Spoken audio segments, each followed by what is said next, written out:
อนที่บุญจางเลยอาชีพพระปอนเลยแต่ว่านั่นจะต้องหลังจากท่านได้กินข้าวหนังกินหนังสงลานแต่ท่านจะไปขอวิวนะครับจากหน้าสมเด็จพระพุทธจารย์โตท่านจะมองได้นะครับเขาจะหันบ้านว่าหันวัดก้อนหันลงพยาบาลเชียงดาวนะครับแต่พวกนี้ส่วนหนอนที่ท่านได้ที่เราหันนี่นะครับท่านก็พูดอย่างนี้นะครับพูดแต่หนอนสาระตัวหนอนนะครับท่านได้ที่เราตารางเมตรละ200เนี่ยตอนนี้ยังขาดอยู่ถ้าท่านจะเอาไปยังรถละ9,000 บาทแต่ถ้าสาระตัวหนอนและส่วนที่น้องที่จะมาบูชานะครับเป็นเรือเป็นที่เป็นผ้าสังขารนะครับจะมาบูชาเรื่องพระแต่นี้แบบเมื่อหลังจากนั้นเราเรียนเชิญพ่อแม่พี่น้องนะครับไปซ้อหินเข้ากันวันนี้เดินทางนะครับน้ำนะครับเดินทางมาจากน้ำเป็นคนเดินไปมาจากตั้งโรงทานวันนี้แบบแล้วก็อายเนาะหินครับหินเป็นที่นะครับสำหรับอายครูได้รู้วิชาอายแม่ค้าอดนะครับมดแต่ก็มีมาถ้าผมไปตอนนี้ได้เลยครับนะครับเรื่องทางและนอกจากนั้นนะครับพ่อแม่พี่น้องที่นี่เราจะได้ยินเสียงดังทุกทุกจากดังดังใหญ่สะโพกบอกเราเสียงดังทุกก้อนนะครับก็ประกาศเป็นให้เด็กใจสิงนะครับเมื่อสาระพ่อแม่พี่น้องเป็นเบาหวานจะไปกินมักแม่น้ำส้มน้ำหวานจะไปอยู่นะแต่เรื่องเบาหวานจะขึ้นนะครับ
านเสร็จ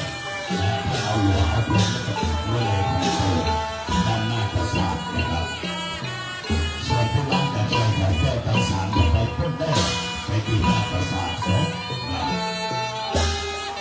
ที่บอกว่าอันนี้พาบุญไปยังเป็นเจ็ดประเดี๋ยวอาเพื่อนหานยังเชียงดาวรีสอร์ทและเป็นเจ้าท่าสังฆทานนิ่งธรรมะคนสุรศรีคนดาวเรืองแสงงาม1,000 บาทคนแรกใช้ไรงานพุทธลาโนน1,000 บาทคนโพนกโพนชมพูวง1,000 บาทนายนักรบคนวันดีใจสุริ1,000 บาทคนสักนันทะพร้อมกับน้องหนูพร้อมกับครอบครัว1,000 บาทท่านเป็นประธานสังฆทานและส่วนคณะสังฆทานสาธุชนนะท่านได้จะมาเป็นเจ้าภาพนะครับจะเป็นสังฆทานที่เรา1,000 บาท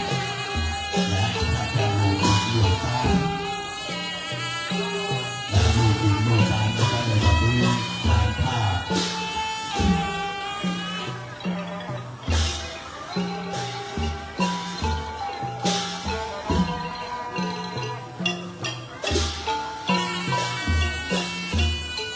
ตอนนี้นะครับท่านตีเจ้าแหล่งทุนท่านเป็นรองผบ.ภาคที่1กองทัพภาคเชียงตุงบ้านก่อเมืองอำเภอก่อเมืองวันนี้ท่านได้ผู้เกียรติมาเป็นประธานฝ่ายกล่าวว่าสำนักในที่นี้ครับตอนนี้ท่านเดินทางมาถึงแล้วนะครับท่านตีเจ้าแหล่งทุนนะครับอันนี้พี่น้องในตำใหญ่และพี่น้องขอบคุณท่านดำรงตำแหน่งเป็นรองผบ.กองทัพภาคเชียงตุงอำเภอก่อเมืองที่ท่านได้เดินทางมาพร้อมกับภรรยานะครับตอนนี้อยู่ที่กำลังอู้กำลังแบบนะครับดูอยู่นะครับอันนี้ถือเป็นบุญนะเป็นบุญของแต่พระราชาในที่นี้นะครับของลูกของหลานนะครับของพระแสง โลมิงซอนนิมนต์พระสงฆ์สามเณรวัดไม่อีดมาถ่ายรูปเนาะเดี๋ยวจะสุ่นละปะตันละถ้าใครว่างมาถ่ายรูปเพื่อได้นักที่สุดน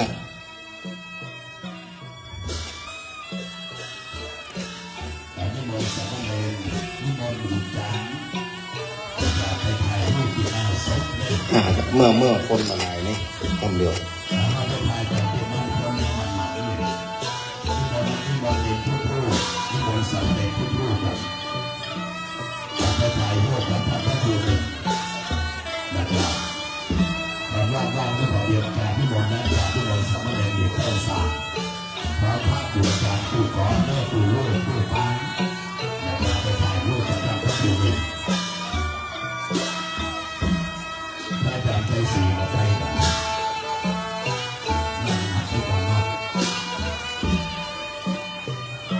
วันนี้ไม่เข้าอยากรู้หรอกเอาไปทิ้งกันนะเข้าอยากรู้ของพี่น้องไต่ใหญ่วันนี้มีถึงขนมจีนมีถึงขนมเส้นนะครับและพร้อมกับนั้นก็ยังมีทั้งเผยผู้นะครับปลาท่องโกนะครับและนอกจากนั้นคนในพี่น้องพระสายได้กระเจิดจากกินข้าวผัดนาใส่ไข่จะมีน้องรักจะเป็นกันอันนี้พระที่หนานมืดพร้อมกับพ่อพ่อท่านมาตั้งโรงทานข้าวผัดใส่ไข่นะครับและนอกจากนั้นนะครับก็ขอกราบขอบพระคุณพระยาพระ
หลวงบูชาฟูงนะครับแล้วแต่เจตนาแล้วแต่เจตนาตั้งแต่100 บาทขึ้นไปนะครับแล้วแต่เจตนาและเป็นเรื่องเมื่อซื้อหวยกับผู้เจ้าเองนะครับใบละ100อาจจะถูกรางวัลทุกรุ่นที่นั้นว่าจะกินข้าวหลามที่นั้นไปและตอนนี้จะมีขายเมื่อข้าวหลามนะครับตอนนี้จะให้ทางเราเป็นผู้สมทบให้เป็นให้ผู้ได้จ่ายถ่ายรวมไปดูอันนี้มาแจ้งลงทางนะครับเดี๋ยวนี้เราถ่ายรูป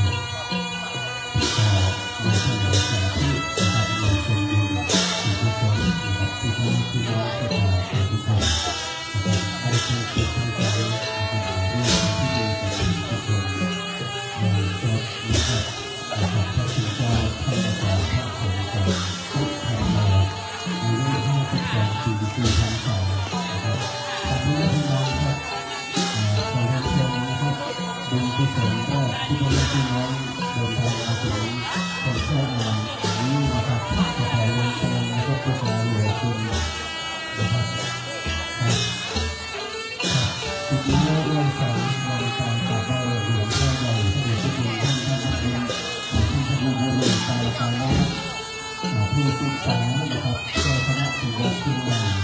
ทางโซนคนเจ้าสาวท่านยุสาเดินทางมาสู่สถานบำเพ็ญกุศลนะครับเวลานี้นะครับในฐานะที่นะครับเป็นชาวบ้านเป็นศรัทธาประชาชนที่น้องสาธุชนนะครับประกอบกับงานสารนะครับในเมื่อสาธารณของพระพุทธเจ้านอกจากนั้นก็มีท่านพระครูเจ้าสมนะครับสาธุชนนะครับคณะราษฎรหรือข้าราชการเจ้าคณะอำเภอนะครับจะเป็นอีกท่านหนึ่งคนเดินเมตตา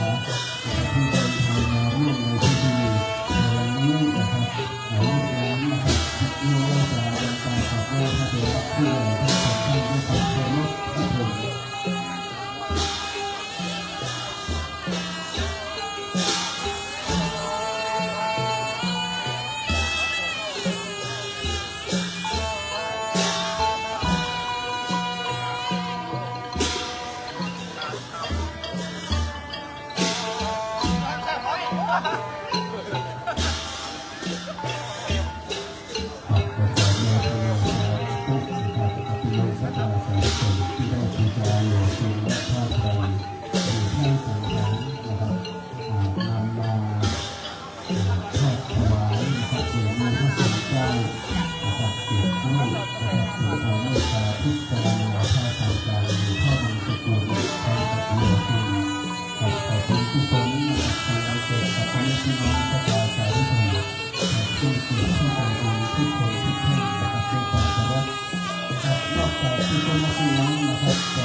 พระเจ้าพระสงฆ์ได้ถวายการต้อนรับหลวงพ่อใหญ่เนอ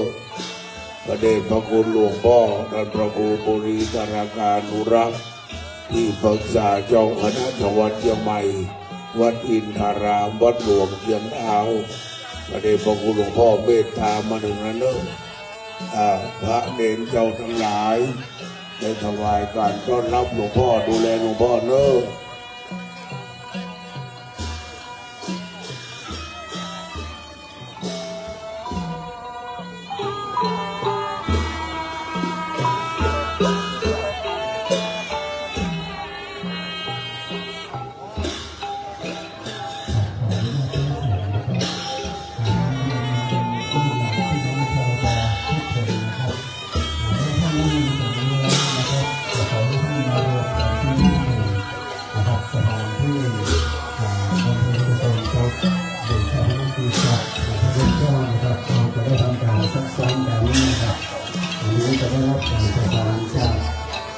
ท่านสารวัตรกำนันตำบลทุ่งดาวนะครับขอขอบคุณครับพี่น้องชาวบอนะครับเพื่องานของเรานะครับ สำหรับพระคุณเจ้านะครับสามเณรนะครับตอนนี้ถ้าผู้ใหญ่ท่านได้เมตตานะครับเดินทางมาถึงแล้วนะครับอยากจะขอให้สามเณรผู้รับหน้าที่นะครับ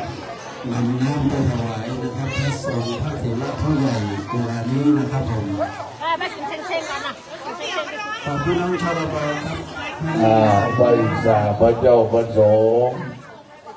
เมื่อมาถึงแล้วหลวงพ่อรองวัดพระนองเจ้าทรงข้ามคืนเนาะที่เป็นคู่ทุกพ่อใหญ่ทุกละวัดทั้งหลายทั้งมวลวัดโยมก็ระวังอารมณ์ได้อย่าบัวเป็นอย่างเจ้าใจแง่ในวัดก็บ่มีดังนั้น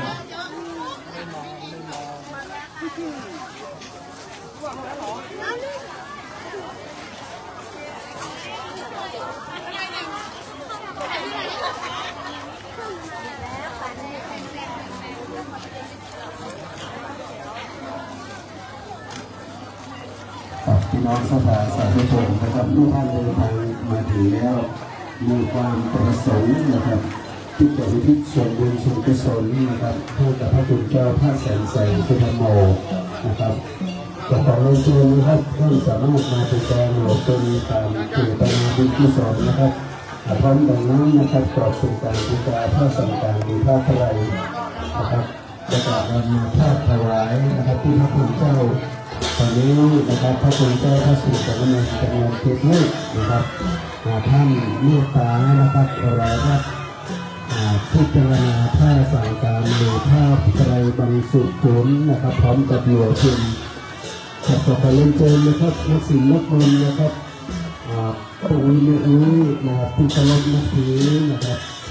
ที่ผู้ยิ่งบุญนะครับที่ได้เดินทางมาถึงนะครับเราได้ร่วมบุญร่วมกุศลประกันนะครับพ่อแม่พี่น้องครับเกิดประกันมาชาตินี้นะครับเมื่อมาพบกันมาอยู่มาปฏิสัมพันธ์กันนะครับด้วยคุณงามความดีถึงไม่งามจากไปนะครับถือว่าพระคุณเจ้านะครับเป็นเจ้าบุญนะครับเป็นผู้มีบุญมีกุศลมีบารมีที่ตัวมานะครับหมดอายุไขในผ้าเหลืองในบวรพระพุทธศาสนานะครับก็เป็นการสมควรที่เขาลูกหลานนะครับจะได้น้อมรำลึกมีกตัญญูกตเวทิตาธรรมนะครับน้อมรำลึกถึงคุณงามความดีของท่านนะครับและก็ร่วมกันทำบุญนะครับการเล่นโชว์นะครับบูชาหลวงพ่อผ้าไตรหรือผ้าสังฆารนะครับเอามาทอดถวายหรือพ่อแม่พี่น้องนะครับอาจจะทำบุญเป็นเจ้าภาพสังฆทานนะครับสังฆทาน 1,000 บาทนะครับทำบุญเงินนะครับตามเจตนาบุญเจตนากุศลนะครับ200 300 500ก็แล้วแต่ความศักยภาพความสามารถที่เรามีอยู่นะครับบุญกุศลนะครับโดยที่ความตั้งจิตตั้งใจและมีเจตนาที่จะบุญเป็นกุศลนะครับผม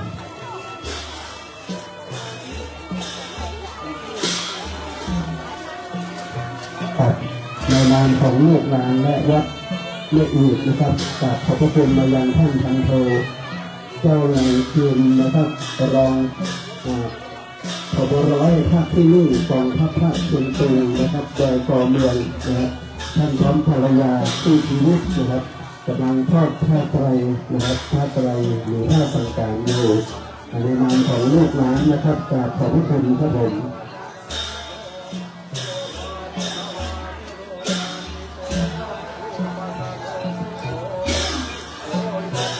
อย่างการสรุปนะไปยังพันโทเจ้าแหล่งจีนรองผบ.ภาคที่ 1จากกองทัพภาคเชียงตุงและโดยก่อเมืองทีนี้แหละท่านก็มาเป็นประธานนะมาเป็นประธานนายคาราวาสท่านเดินทางมาจากดอยก่อเมืองกองทัพภาคที่ 1นะครับวันนี้ท่านรับเป็นพระธาตุสังฆทาน3 เสานะครับท่านโพเจ้าแหล่งจีนรองผบ.ภาคที่ 1กองทัพภาคเชียงตุงนะครับดีใจกับดีผมไม่มาปูตาหลวงปูตาปืนแม่รอตีไอ้โดดมาแล้วแม่ลงทางไอ้โดด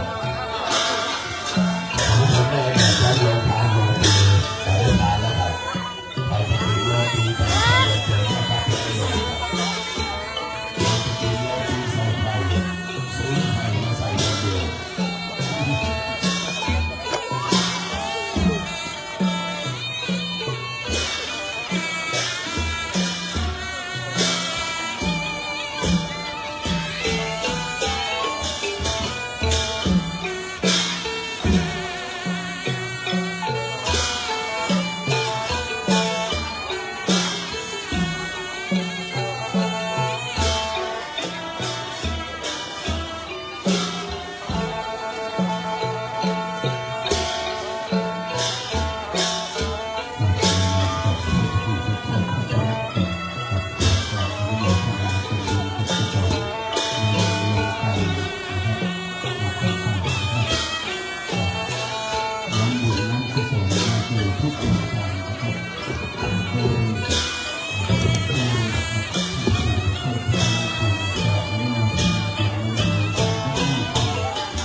ไหว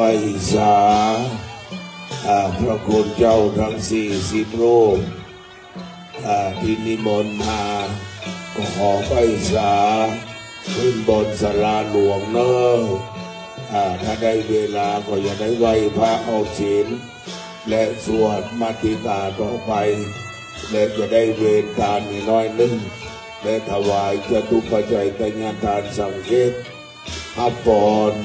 แล้วเขาจะลงมาตอดผ้า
ไหวสาพระเจ้าพระสงฆ์ขึ้นบนอาสงนะครับเนอะเอาเจ้าอธิการกีฬพงศ์ครับเลขาอำเภอวัดปนอนจบข้ามนอกไหวสา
พระคุณเจ้าวัดต่างๆมาถึงแล้วขออังการนัทนาขึ้นบนศาลาหลวงเนอะจะได้เลิกพิธีแล้ว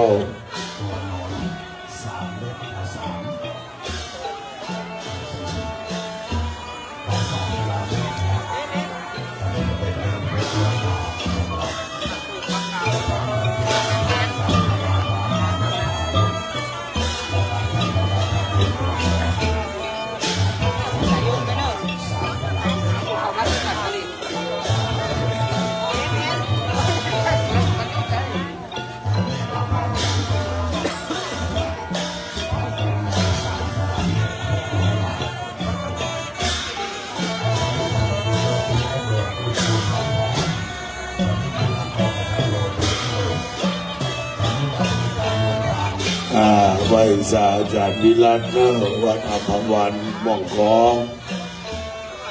ขึ้นนะครับเนอร์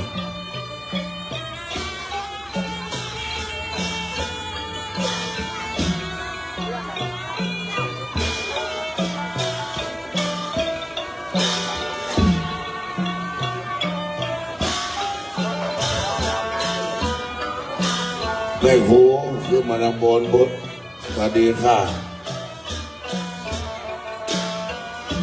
เจิญพ่อแม่สถาบ้านเอาเนอะคือไปนั่งเนอะไหว้สาพระคุณเจ้าที่เป็นสงฆ์ที่ดีใกล้เวลาแล้วเนอะ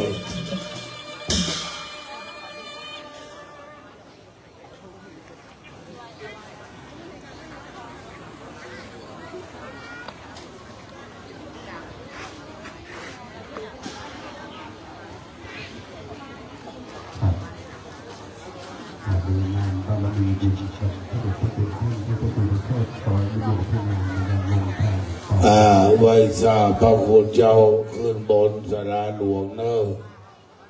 พ่อครูแม่ครูทั้งหลายก็ขึ้นเนอะ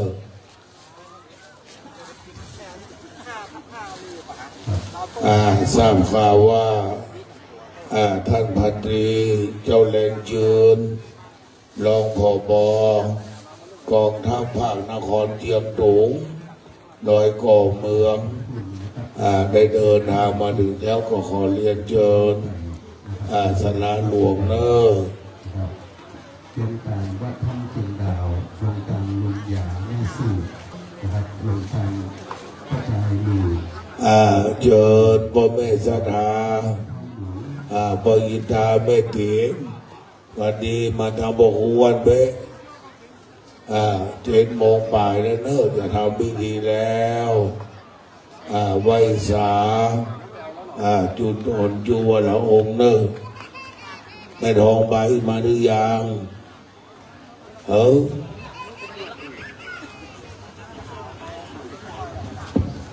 วันนี้นะครับ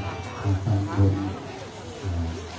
เวลาบำเพ็ญกุศลนะครับไปเข้าสู่พิธีบำเพ็ญกุศลศพนะครับน้อมทุกส่วนบุญส่วนกุศลนะครับที่ได้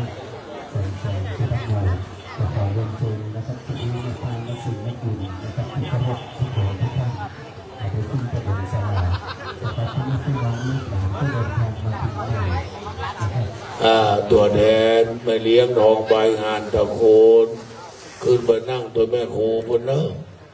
ขึ้นไปเลย สำหรับพี่น้องที่เดินทางมาถึงใหม่นะครับมีความประสงค์นะครับที่จะบูชาหลวงปู่และกับผ้าไตรหรือผ้าสักการนะครับตามที่พ่อแม่พี่น้องใจเรานะครับเป็นผ้าไตรผ้าบรรจุกุศลคือผ้าสักการนะครับถึงยอดบุญยอดกุศลนะครับที่เราจะได้อุทิศบุญเป็นกุศลนะครับที่จะ เมื่อพระโคนเจ้ามาแล้วก็อังการรัตนาขึ้นนั่งบนนะครับเนอะลุงน้องสลาเดนปู่สแลมเป็นที่เดินทางของพระเจ้าประสงค์ที่จะไปพิจารณาผ้าไตรบังสกุลผ้าสังการเนอะขึ้นไปทำงานเกี่ยวกับโลกนะครับเมตตานะครับเพื่อจะพิจารณาภาพใจคือภาพสังการพร้อมกับหลวงปู่นะครับน้องอุทิศส่วนบุญส่วนกุศลให้กับท่านอาจารย์ท่านอาจารย์แสงสุพรรณโมนะครับพรรษา4 อายุ 52นะครับเพื่อส่งบุญส่งกุศลนะครับมาเป็นแสดงบุญบุญกุศลนะครับติดตัวเป็นจิตตะดวงวิญญาณของท่านไปสู่สุคติสัมปริยภพนอกจากนั้นท่านสามารถที่จะแสดงเจตนาดีเจตนาที่ตนเป็นเจ้าพ่อสุขทานเป็นเจ้าพ่อหาเงินนะครับที่พ่อแม่พี่น้องหาโยนนะครับมีค่าใช้จ่ายนะครับเพราะฉะนั้นเงินเหล่านี้นะครับจะถือว่าเป็นกองบุญกองกุศลนะครับที่ติดตัวเป็นท่านไปด้วยเจตนาที่เรามีอยู่ในชีวิตในใจนะครับมอบให้กับท่านไป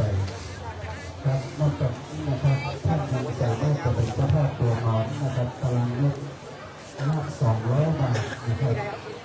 อันนี้นอนนะครับก็คือผู้เราจะได้เดิน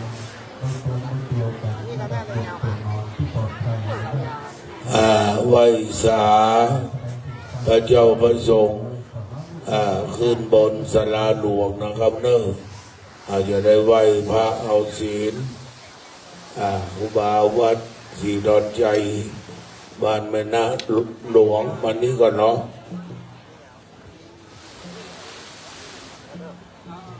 เราจะได้ชลบนายนะครับท่านไปที่หน้าปราสาทศพประการที่2ชลบหมู่ครับชลบหมู่4ทุกท่านนะชลบทุกท่านครับขอเรียนเป็นท่านไปที่หน้าปราสาท ไว้สาพระเดชพระคุณหลวงพ่อท่านพระครูโอภาสจินวิบูลย์เจ้าคณะอำเภอเชียงดาวรูปที่7วัดห้วยไส้เมตตามาถึงนั้นนะครับเนอะไว้สานะครับ มาร่วมนะในกองบุญกองวัดกุศลนะครับในวันนี้และนอกจากนั้นนะครับก็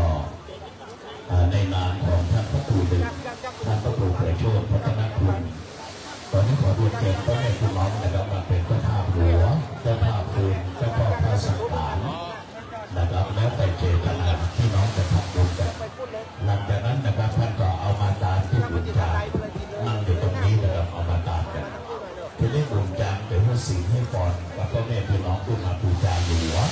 บูชาพระสังฆานนะครับหลังจากรับศีลให้พรเสร็จท่านเอาหลวงเอาบุญไปวางไว้ที่ขันโตด้านหน้าขันโตด้านหน้าแล้วสำหรับหลวงคืนนี้จะเผาแล้วก็ศพของพระแสนไว้สาพระโคเจ้าจำนวน40 รูปได้เมตตามาสวดพระพุทธมนต์มาติกาบังสกุลและเมตตารับทายธรรมสังเฆตและเมตตาพิจารณาภาสังการเนื่องในงานประชุมเพลิงศพพระอาจารย์แสนสุธรรมโมพระลูกวัดนะครับเนอะมาทำศีลพรที่บุญจางแต่ที่บุญจางแม่วิมลน้อยปาใจประเสริฐขึ้นบนเนอะสลาเด่นพร้อมทีมงานสลาสันได้ปูราชแลมมือเรียบร้อยมาแล้วก็ได้ทำบุญนะครับเป็นเจ้าภาพถ้าสั่งการชุดใหญ่รัวเฟืองที่จะเผาศพในคืนนี้นะครับพ่อแม่พี่น้องมาบูชาก็ได้แล้วแต่เจตนาแล้วแต่เจตนา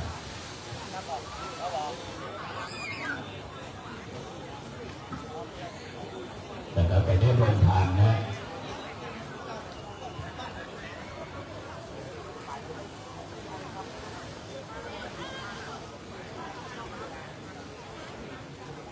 เอาสวยดอกวางที่ผ้าไตรได้เวลาต้องมาบูชานะครับผ้าไตรแล้วก็หลวงเขาก็เอาสวยดอกนี่วางไว้บนผ้าไตรทีนี้ท่านบูชาเสร็จนะท่านก็มาเอาสิ่งเอาตอนที่บุญจาง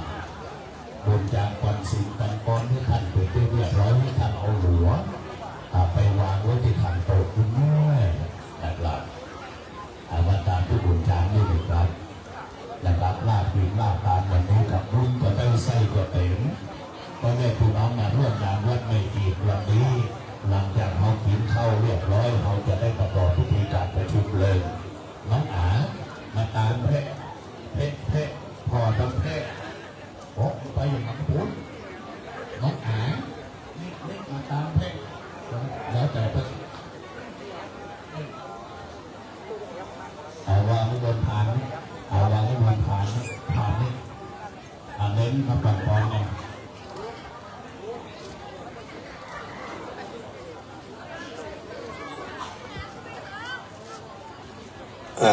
เชิญพ่อแม่สดาเนอะขึ้นไปนั่งบนสาราหลวงคือเต็มถ้าขึ้นยากลงยากก็อยู่ดังลุ่มนะครับเนอะท่านพระครูประโชติพัฒนาคุณจะเอาเวลากี่โมงก่อนมาบอกพระครูเนอะพันทีเจ้าแรงยืนมาได้ยังมาก็เรียนเชิญเดี๋ยวมานั่งทำเป็นนะครับ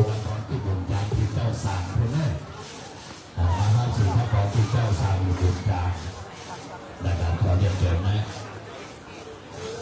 วันนี้เราได้บุญได้กุศลได้ภาวะมีสน ขอ เขาเขียนเป็นพันตีได้ทำวันหนึ่งก่อนก็เป็นพันโทก็เจ้าอ๋อสุมาในเจ้าเนอท่านพันโทเจ้าแรงจืนแห่งเจ้าเ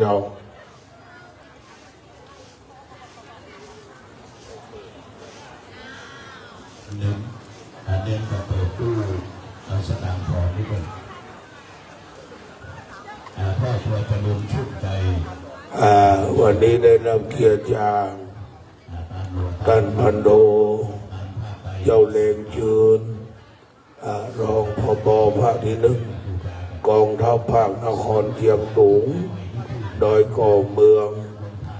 ได้มาเป็นประธานฝ่ายคณะวัดนะครับพร้อมบุตรหลานพี่น้องในทุกคนวันนี้นะครับก็ได้มาเข้าแจกชิ้นหมูน้ำส้มน้ำหวานมาจากตั้งโรงทานนะครับขอบพระคุณแม่โรงทานก็ลงบาตรป้าพรพร้อมบุตรหลานผู้คนนะครับไปกินแกงอ่อมที่หมูเนี่ยแล้วก็น้ำส้มน้ำหวานตอนนี้ผู้จะเสร็จนะมาเอาสิ่งเอาบอลเนี่ยที่บุญจากเจ้าสาวนะครับเจ้าสาวด้วยบุญจากนี่คนเกิดวันสิ่งวันปอนด้วยกับท่านผู้ขอผู้คนขาที่ได้มาบูชาพระสังฆารมาบูชาหลวงบูชาคุณในนามท่านพระคุณในนี้บอกว่านุ่งในยิ่งชมขาไม่ชมขาอยู่ลึกเป็นวันกับผู้พ่อผู้ต้นขาวันนี้เขามาอยู่กันจนกันขานะครับเรียนเชิญได้นะครับท่านจะมาบูชาหลวงบูชาฝึกแม่ดาวลงประกอบสลาเด่นศีลได้จัดบริเวณที่จะทอดผ้าพ่อแม่สนาหาที่นั่งให้เรียบร้อยเนอะแต่พุทธก็ขายผ้าขายลัวไปทำเพลงเขาก็จะทำพิธีไปนะครับเนอะสักครู่นี้ก็พอพิธีทางสงฆ์เราจะได้บูชากันแล้วนะใจทำบุญในช่วงนี้กันสนามสองนี้จะประชุมเพลินเวลา2 ทุ่มตรง2 ทุ่มตรงนะครับอนุโมทนาบุญกับพ่อแม่พี่น้องผู้ขอผู้คนข่ายิ่งดียิ่งจนนะครับบูชาเสร็จมาเอาศีลพรที่บุญจานและเจ้าสาวเพชรนะครับเอาศีลพรสถานลูกหลานพี่น้องไทยญาติพี่น้องทั้งตัวเจ้าแสงสุธรรมโมจากเมืองไฮเก่งจีเชียนบีซีบอกรัชฉานประเทศพม่าฝั่งโค้งตะวันออกเข้ามาเยี่ยมการในประเทศไทยเชียงใหม่เจอเนอะเจอพี่น้องไทยเงาขึ้นเมืองนั่งบนศาลาเนื้อพ่อครูแม่ครูอันมีแม่อุยมอนน้อยพาใจประเสริฐขึ้นไปวันดีค่ะลูกหลานขึ้นไปเลยเจ้าขึ้นไปบนเนอร์ตอนนี้พอรถเป็นแม่รถเป็นจะเอาโรงทานมานะดูเจ็บนะครับตอนนี้นะครับรถกำลังเอาโรงทานเข้ามาในขณะนี้นะครับแม่บ้านพ่อบ้านหมู่7กำลังเอาใส่ในรถนะครับวันนี้แม่บ้านหมู่7เป็นข้าวหมูแดงเนอะอาจารย์เทียนข้าวหมูแดงอร่อยนะครับตอนนี้มาจะได้กินข้าวหมูแดงถูกไหมอาจารย์ป้องฟังกินน้ำเขาพูดจ้าก็เริ่มกินข้าวหมูแดงก่อนเป็นอาจารย์ป้องจะไปที่สีที่ฟองเนี่ยถ้าหากว่าท่านจะเปิดโรงทานนะครับเรียนเชิญอาจารย์เข้าเวรเพื่อนึ่งสมาชิกสภาเทศบาลเพียงดาวไปนี่มาบูชาได้เมื่อพี่น้องบูชาหลวงบูชาฟิล์มอาจารย์ตอนนี้นะครับอาจารย์เข้าเวรเพียงที่นั่น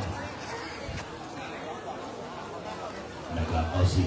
ไว้ชาเจ้าคณะตำบลเชียงดาวเขต 2 ครูบาวัดอุตราวังจองบอกขึ้นนะแม่ ตรงไหนไปดูแลผู้ต้อยโดยสพและแม่บ้านหมู่เจ็ดเรียนเชิญครับเอามาทานที่บุญจามที่แม่เอามาวางไว้บนฐานนี้เอาสีเอาตอนเอาหลวงไปวางไว้ต้นเอาวางไว้บนฐานทำสีทำกรแบบเรา อุ้ยน้อยว่าจะนั่งใกล้โอ้โหวันนี้เราขอบคุณเนอะ เข้าอยู่ในเมืองเล่พี่น้องจากแม่บ้านหมู่เจ็ดแบบเราโดยการนำของพี่ต้อยแม่สพตอนนี้พอหลังแล้ว น้องใจน้อย พี่ต้อยจะ น้องขันศีลมีได้ยัง หมูแดงลงเรียบร้อยแล้วขอบพระคุณพี่ต้อยครับขอบพระคุณนะครับตอนนี้เราจะกินข้าวหมูแดง ประชุมเพลิง2 ทุ่มครับ ตอนนี้นะครับอาจารย์กล้องเป็นผู้ศิลป์ผู้กรด้วยกันด้วยอาจารย์กล้องกับข้าวหมูแดงอาจารย์กล้องจะได้กินน้ำหวานนักแล้วก็น้ำตาลจะขึ้น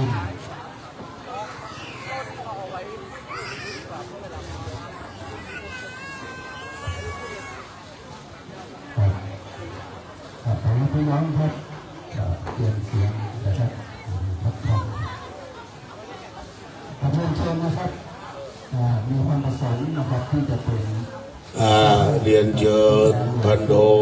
พระสังฆ เจ้าแหลงยืน ผู้แก่นำ ท่านรองผบภาคที่1กองทัพนครเชียงตุงโดยกองเมืองได้มาเป็นประธานได้มานั่งเป็นนะครับเลยได้มานั่งโซฟาอันแรกนะครับ ทางด้านฟ้านะครับไปทอดถวายบนทางด้านฟ้านะครับบนทางแล้วก็พนมมือนั่งลงแล้วก็พนมมือนะครับพนมมือทุกคนก็พิจารณาแล้วก็พนมมือนะครับพิจารณาผ้าสังฆานะครับ ชลบอบปรอสตรได้ตระเตรียมมาเรียบร้อยพระคุณเจ้ารองเจ้าวาดก็เอาตรปัดพันรองเอาจะทอด10 ชุดต่อ1 ชุดชุดหนึ่ง10 ไตร10 ไตร4 ชุดก็4 ไตรมีไตรเปิดไตรปิดไตรมาบังสมบูรณ์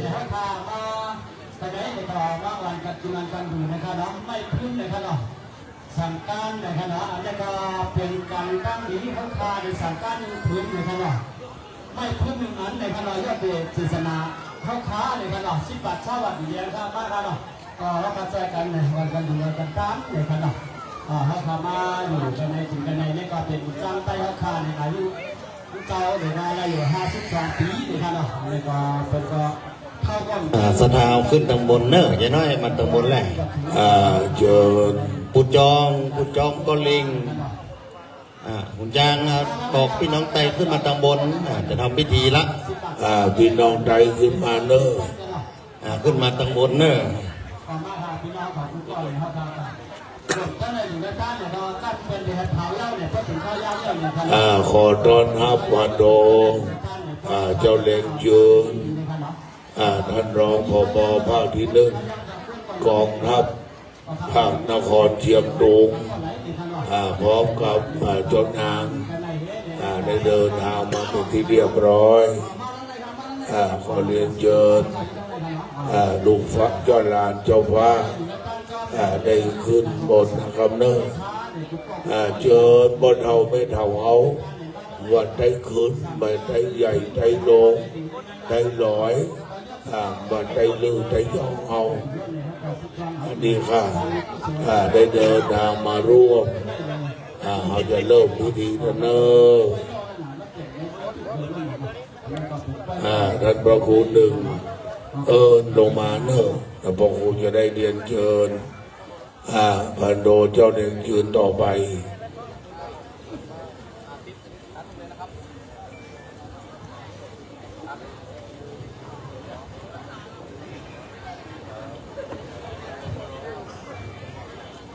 ตะกาปอก เมียวตะกาสะเท้าเขากูก็กูก้นเนาะอ่อนการขึ้นมาเหนือวิหารสาระเอาไหนในคำขึ้นในเขาเดลัยดูด้านปานก่อนเป็นบุญตั้งเสียงไรลูกตายกว่าเดลัยสร้างจุดคำขึ้นในในเดลัยดูด้านพาได้นั้นในลุงขินปอกลุงขินปอกลุงเดงลุงวีวานเฮยวานลุงสิตาเมสิบลุงซ้อนนันตี้ปานีโมกข้องจะก่อทรายเหลียงจะก่อลุงป่าสโลงนอกบอกตะกาสัตว์วันเมฆกูก็การขึ้นมาหรือแน่นอนจะก่อเมปาวุนจะก่อป่าคำจะก่อทรายทุนงวยจะก่อนางโยงจะก่อทรายผลจะก่อนางสวยจะก่อลุงกอจะก่อป่าน้อยจะก่อป่าหนอจะก่อทรายซ้อเนี่ยจะก่ออ่อนการขึ้นมาเหนือศาลาเขาเดลัยหรือไรด้านบานคำขึ้นในนอกอันใดก็ผิดบอกอันเป็นบอกตะกาสะเท้าเขากูก็สั่งเสื้อวันแรงเย็นพอเมตตาย่อในก็อ่อนการขึ้นมาตั้งเหนือในเสียคำในนอกอันใดก็เมตตาถึงเหนือบอกตะกาสะเท้าเขากูก็นอก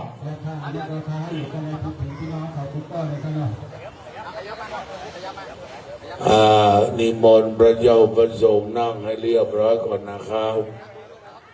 วันนี้ประธานในพิธีคือท่านพันโท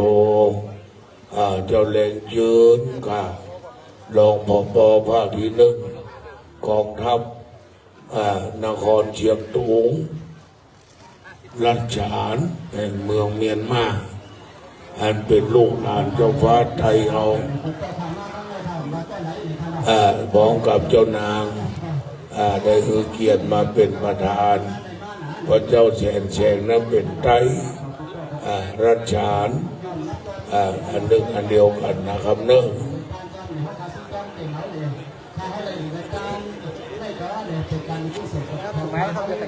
ขอซ่อมแป๊บหนึ่งครับเดียว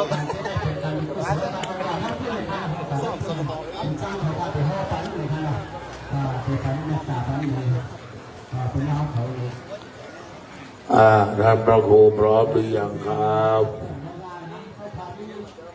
พ่ออาจารย์เกียมเทียนชนวนบนหน้าพระเจ้าเลิกส่งให้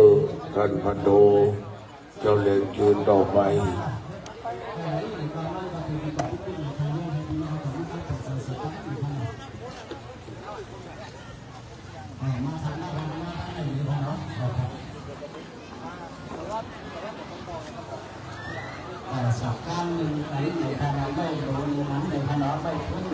อย่างน้อยคือปฐมบท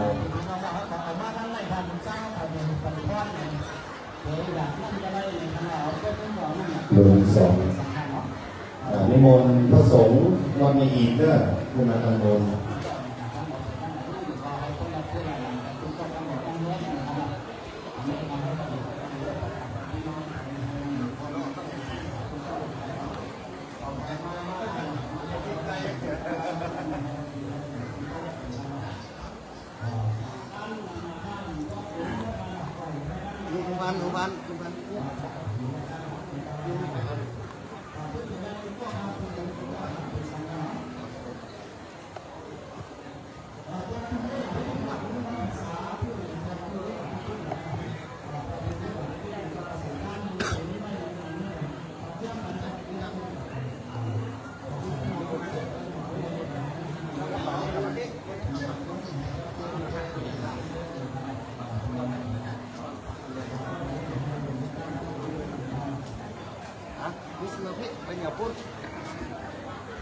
กูจองนั่งไหนครับ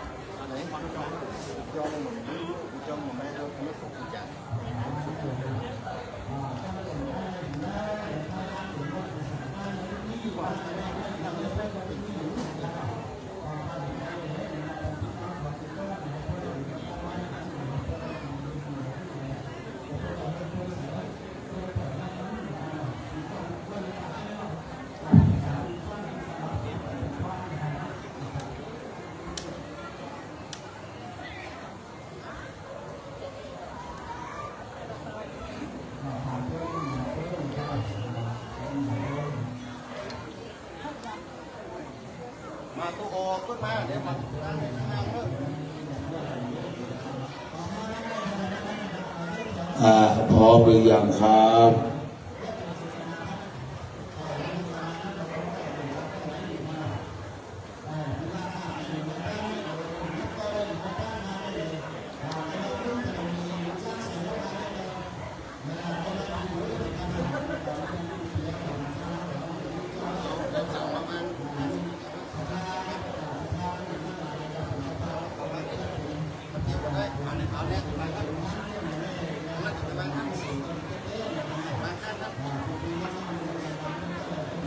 เกียมเนอร์ไกลเวลาแล้ว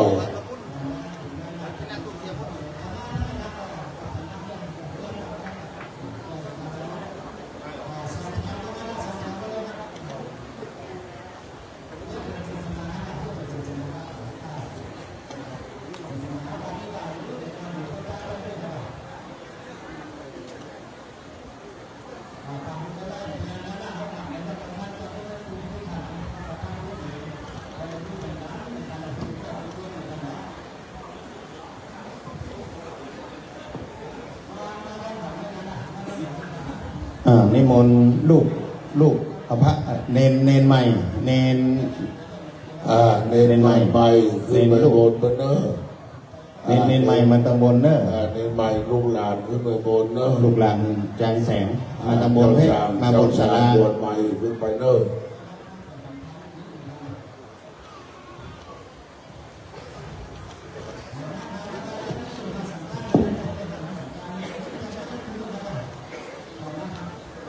เดี๋ยวแม่เซเว่นเดี๋ยวรวดเลยนะ นั่งข้างก็ออกข้าง ลอง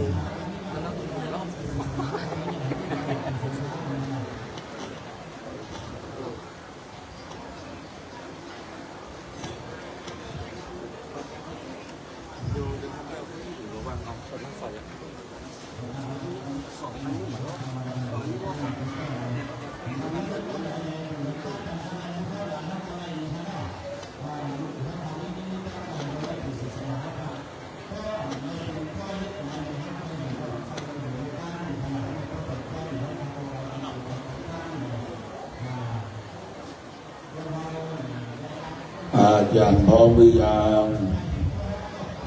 ปัจจุนี้ทุกสิ่งทุกอย่างพร้อมปนานอาจารย์วัดจูนเทียนจนวนตั้งมั่น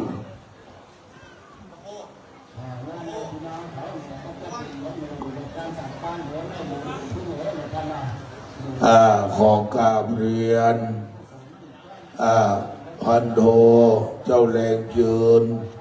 รองผบ.ภาคพื้นที่หนึ่งกองทัพภาคนครเชียงตุงรัชฉานดอยก่อเมือง ประธานในพิธีได้ขึ้นจุดธูปเทียนบูชาพระรัตนตรัยอันเป็นทายาทแห่งเจ้าฟ้าเมืองรัชฉานพวกเราประนมมือดังเจ้านางบนในบอนละในไหวละพันโดเจ้าแรงเชิญได้ตามเทียนเล่มที่หนึ่งบูชาพระธรรมแห่งพระพุทธเจ้าบูชาพระวินัยแห่งพระพุทธเจ้าทุก3 ดอกบูชาพระบริสุทธิคุณพระปัญญาคุณพระมหากรุณาธิคุณแห่งองค์สมเด็จพระสัมมาสัมพุทธเจ้าใจดีคือพระพุทธใจบริสุทธิ์คือพระธรรมใจงามคือพระสงฆ์พระพุทธช่วยน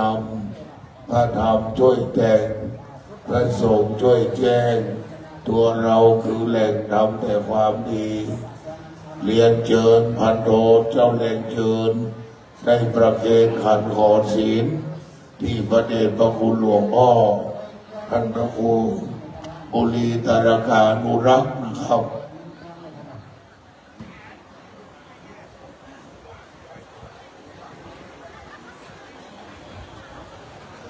แล้วมานั่งที่รับรองเดิมนะครับ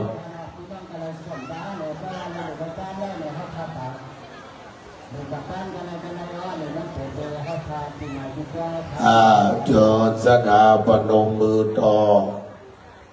บัดนี้เราจะไหวยังประโปธพระบาทพระธาตุพระธรรมบุตรปิมพาสารูปเจ้าเก่าใหม่ใหญ่น้อยอันทปนาตั้งไว้ยังวัดไม่อีกปากตามทับเทียมดาวทานนันทรวิเศษณบัดนี้กราบหนึ่งกราบสองกราบสามอิมินาสังกาเลนะพุทธังอภิปูชยามาอิมินาสังกาเลนะธัมมังอภิปูชยามาอิมินาสังกาเลนะสังฆังอภิปูชยามาอะระหังสัมมาสัมพุทโธภะคะวาพุทธังภะคะวันตังอภิวาเทมิ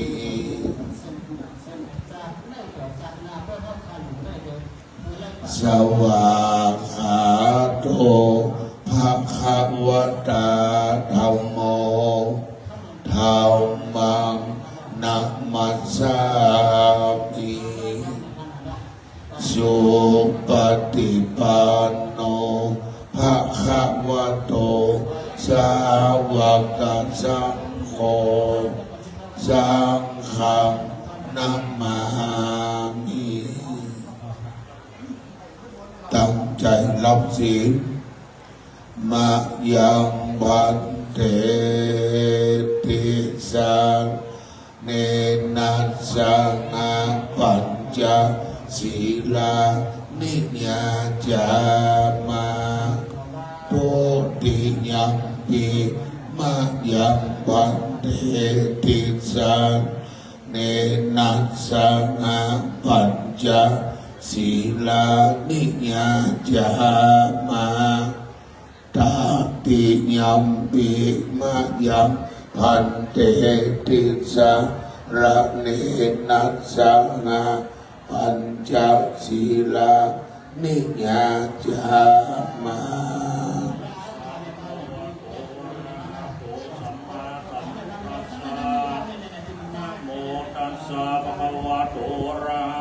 สัมมาสัมพุทธัสสะนะโมตัสสะภะคะวะโตอะระหะโตสัมมาสัมพุทธัสสะนะโมตัสสะภะคะวะโตอะระหะโตสัมมาสัมพุทธัสสะนะโมตัสสะภะคะวะโตอะระหะโตสัมมาสัมพุทธัสสะนะโมตัสสะภะคะวะโตอะระหะโตสัมมาสัมพุทธัสสะธังสรณังคัจฉามิพุทธังสรณังคัจฉามิสรณังคัจฉามิธัมมังสรณังคัจฉามิสรณังคัจฉามิสังฆังสรณังคัจฉามิยัมปิพุทธังสรณังคัจฉามิตุติยัมปิพุทธังสรณังคัจฉามิธัมมังสรณังคัจฉามิตุติยัมปิธัมมังสรณังคัจฉามิสังฆังสรณังคัจฉามิตุติยัมปิสังฆังสรณังคัจฉามิยัมป ปิพุทธังสรณังคัจฉามิ ตติยัมปิพุทธังสรณังกัจฉา ต มิ ติยัมปิธัมมังสรณังคัจฉามิ ตติยัมปิธัมมังสรณังกัจฉา ต มิ ติยัมปิสังฆังสรณังคัจฉามิ ตติยัมปิสังฆังสรณังกัจฉามิ ปานาติปาตาเวรมณีสิกขาปะทังสมาธิยามิ ปานาติปาตาเวรมณีสิกขาปะทังสมาธิยา อาทิน มิ นาทานาเวรมณีสิกขาปะทังสมาธิยามิ อาทินนาตานาเวรมณีสิกขาปะทังสมาธิยา อาเม มิ สุวิชาจาราเวรมณีสิกขาปะทังสมาธิยามิ กาเมสุมิจฉาจาราเวรมณีสิกขาปะทังสมาธิยามิ สาวาทาเวรมณีสิกขาปะทังสมาธิยามิ โมสาวาตาเวรมณีสิกขาปะทังสมาธิยา อา มิ เวรยามัชฌปมาทฐานาเวรมณีสิกขาปะทังสมาธิยามิ สุราเมรยา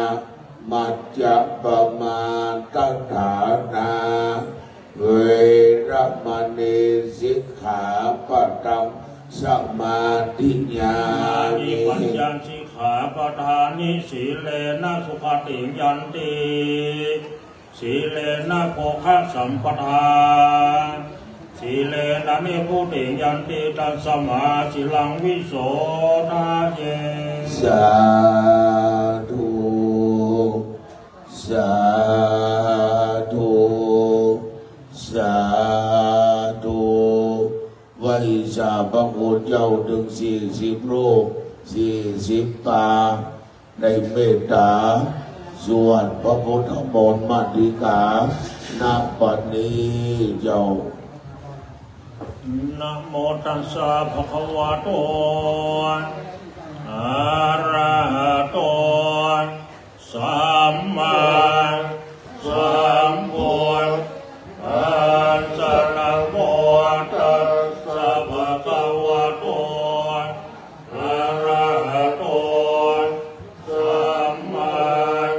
สัมพุทธัสสะนะโมตัสสะภะคะวะโตอะระหะโต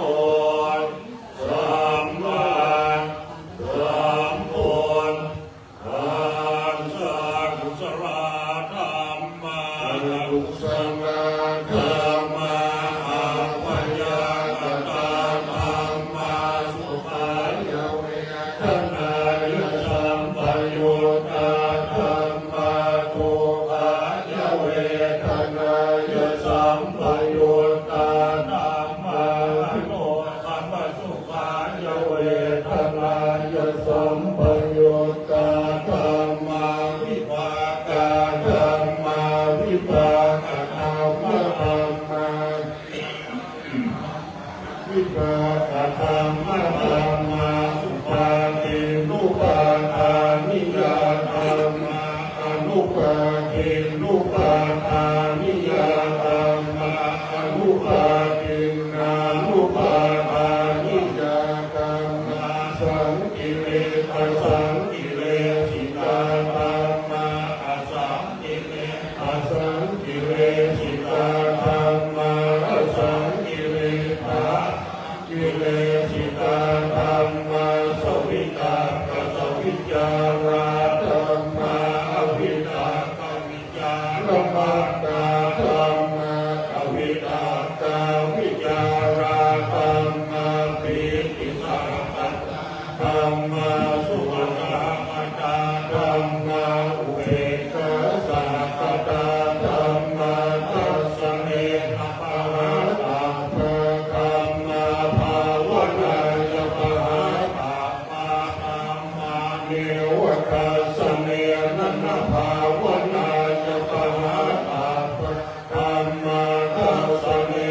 ปะระอาไป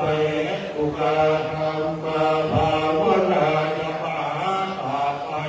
อุกาธรรมาเนวตาสัญญาณภาวนาจะปะตาเพอุกาธรรมาอังกยตามิโนธรรมอภัจยตามิโนธรรมาเนวาจยตามิโนธรรมปัจจยตามิโนธรรมาเสกธรรมาเสกธรรมาเนวเสกเสกธรรมาปริตตาธรรมามหาปตาธรรมาอัปปมาธรรมาปริตตารัมมนาธรรมามหารัมมนาธรรมาอัปปมานารัมมนาธรรมาอิมาธรรมามัชฌิมาธรรมาปริมาตานิยตาอิจตานิยตาธรรมาสัมมาตานิยตาธรรมาตานิยตาธรรมามัตตารัมมนาธรรมาเยอุกาธรรมามัตตาทิปติโนธรรมาอุปปันนาธรรมาอนุปปันนาธรรมาอุปาทิโนธรรมาอติตาอนาคตธรรมาปัจจุบันนาธรรมาอติตารัมมนาธรรมาอนาคตธรรมนาธรรมาปัจจุบันนารัมมนาธรรมาอินามัชฌิมาธรรมาปณิตาธรรมานิจัตตนิยตาธรรมาสัมมาตนิยตาธรรมาอนิยตาธรรมามัคคามนาธรรมามัคคเหตุกาธรรมามัคคาทิปติโลธรรมาอุปันนาธรรมาอนุปันนาธรรมาอุปาทิโลธรรมาอติตาธรรมาอนาคตาธรรมาปัจจุบันนาธรรมาอติตารัมมนาธรรมาอนาคตารัมมนาธรรมาปัจจุบันรัมมนาธรรมาจัตตาธรรมาปริตาธรรมาอาจัตตาปริตาธรรมาอาจัตตารัมมนาธรรมาปริตารัมมนาธรรมาอาจัตตาปริตารัมมนาธรรมาสัมมิทาสนะสัพปฏิมาธรรมาสัมมิทาสนะสัพปฏิมารัมมาอนิจจสนาปฏิมาธรรมาอุปัจจโยนารัมมณปัจจโยอธิปติปัจจโยอนันตรปัจจโยสมนันตรปัจจโยสหชาตปัจจโยอัญญมัญญปัจจโยนิสยปัจจโยอุปนิสยปัจจโยปุเรชาตปัจจโยปัจฉาชาตปัจจโยอาศิวนปัจกรรมปัจจโยวิปากปัจจโยอาหารปัจจโยอินทรียปัจจโยจโยมาตปัจจโยสัมปยุตตปัจจโยวิปยุตตปัจอธิปัจจโยนาธิปัจจโยวิภัตตปัจจโยอวิภัตตปัจจโยสาธุสาธุสาธุบัดนี้พระสังฆเจ้า40 ตน40 รูปภาษาไทยเขาว่า40 ป้าได้โสดพุทธมนต์เป็นที่เรียบร้อยต่อไปก็อาจารย์วัดเวทีโยมน้ำสุมาโพธามอาจจะเวททานน้อยนึงแล้วถึงจะได้ถวายทานเจอพระแม่สถาวันเลิศอาหารวันกาเมสัพพะวะโตตานังสัพพะโตสังฆมัตถเมพันเตสาธุ ธุโอกาสางาแต่เจ้าปัญญาเพื่อหัวตามตั้งหลายหลากรองดวงว่านานาบัดนี้สมณะสัทธาท่านพระครูประโยชน์พัฒนาคุณมหาบัณฑิตปิญญาโทวทีด็อกเตอร์เจ้าคณะตำบลเชียงดาวเขตหนึ่งเจ้าอารามาธิปติวัดแม่อีปากตามธรรมเชียงดาวบาปิโกสามเณรยุโตนโยวราโององหอนแง่งองภายนอกปฐมมหามูลสตาอันมีพันโดเจ้าแรงเกินร้องบอบอภาคที่หนึ่งกองทัพภาคนครเชียงตุงดอยก่อเมืองเป็นเก้ากับเจ้านางเกียงคำสีปฏิญญาบันโทเจ้าแรงเฟินพ่อหลวงสมบูรณ์สีใจผู้ใหญ่บ้านหมู่หกบ้านเจียงดาวอาจารย์วัดแก่วัดเล็กวัดล่ามวัดในสตาวัดไม่ดีทุกหลังคาเรือนพี่น้องไทยลูกหลานทุลงจากเมืองนอกรัชชานก็มาเป็นเขาเป็นประธานในโต๊ะแต่งพร้อมน้อมทำมายังตุปะปุปาราจาดวงดอกเขาตอกดอกไม้และเหล่าเตียนมาขอสู่มายังสัพพวัตถุตานาเจ้าทั้งหลายนั้นจุกยังมีการยักตัวเลว่าจีตัวเลมันหกตัวเลสันติจักอาสันติจักปมาทะโตจังปัจจุปนะโตจังสัพพังโตจังคัมมันตุโน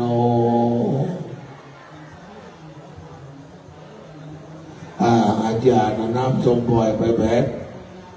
ไว้ต่อเนอไว้ต่อเนอสุรนันตุพนโต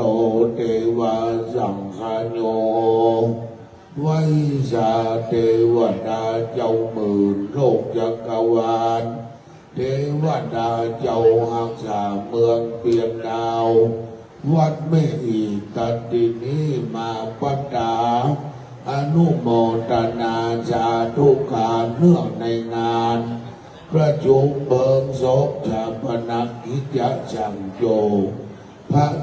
แสนสุธรรมโมนามสกุลว่าลุงทุนอายุ56 พรรษาสี่พระลูกวัดไม่อีอำเภอเชียงดาวประวัติความเป็นมาโดยย่อท่านแสนเกิดที่บ้านไห้เมืองเกษีรัชฉานประเทศพม่าเป็นบุตรของพ่อเฒ่าเฮิงชาแม่นางชาลุงโดนมีพี่น้องเด็กกันเก่าคนและเดินทางเข้ามาอยู่เมืองไทยเมื่อ2539มาทำงานรับจ้างทั่วไปอยู่บ้านแม่แฝดอำเภอสันทรายจังหวัดเชียงใหม่มีครอบครัวมีลูกพ่อชาย2 คนต่อมา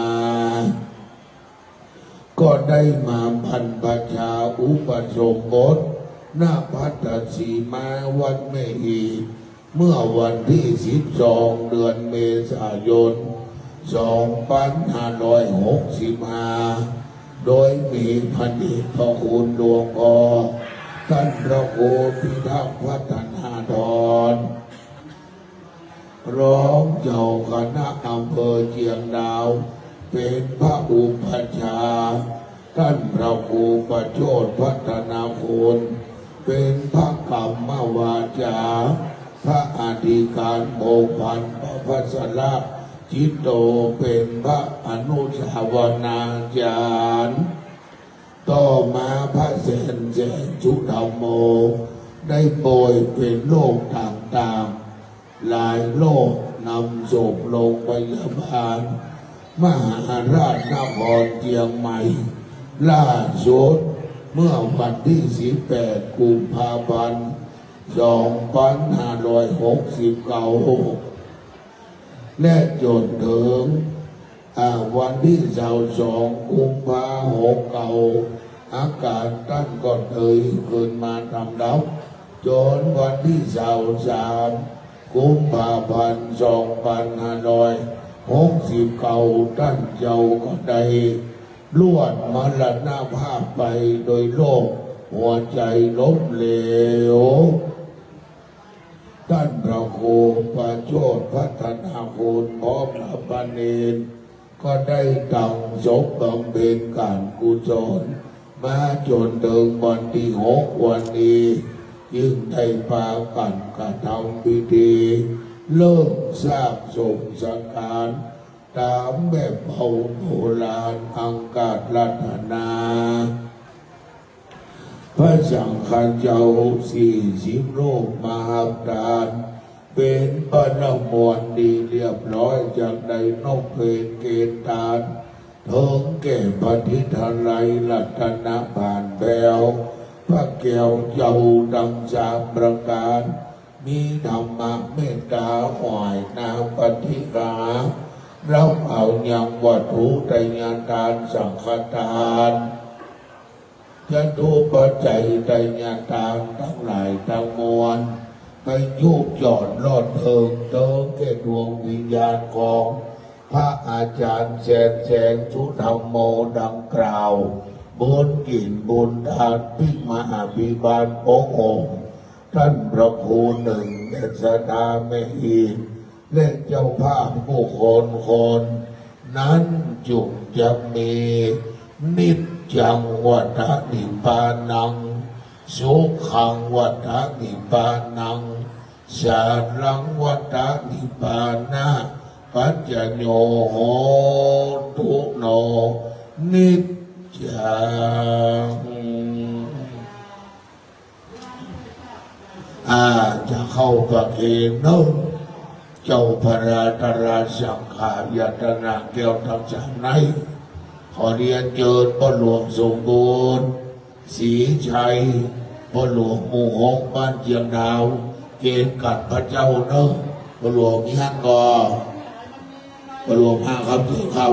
พ่อหลวงเกณฑ์เจ้าพระราตราสังขายตนาแก้วทั้งสามในก่อนเกณฑ์พระเจ้าให้ก่อน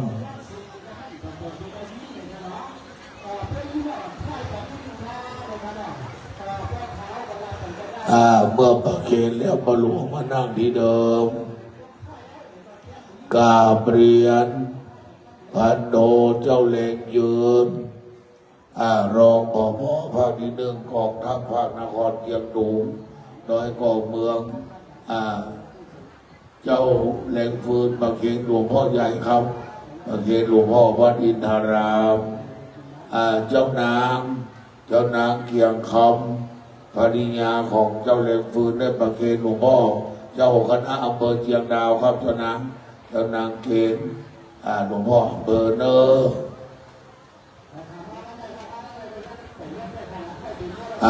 สถานลูก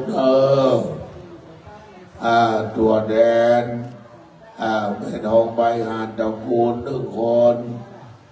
แม่จีรพรเอื้อไพบูลย์ลุงเนอแม่ครูวันธนีจิตฐานแม่อภรกาญจนาลูกเลยพ่ออินตาแม่ทิมตันดีนายจินดานางคำพันธรรมชัยร้อยตำรวจโทปีชานางภาวินีสิงห์คำแม่ครูบองพันสวัสดิลักษณ์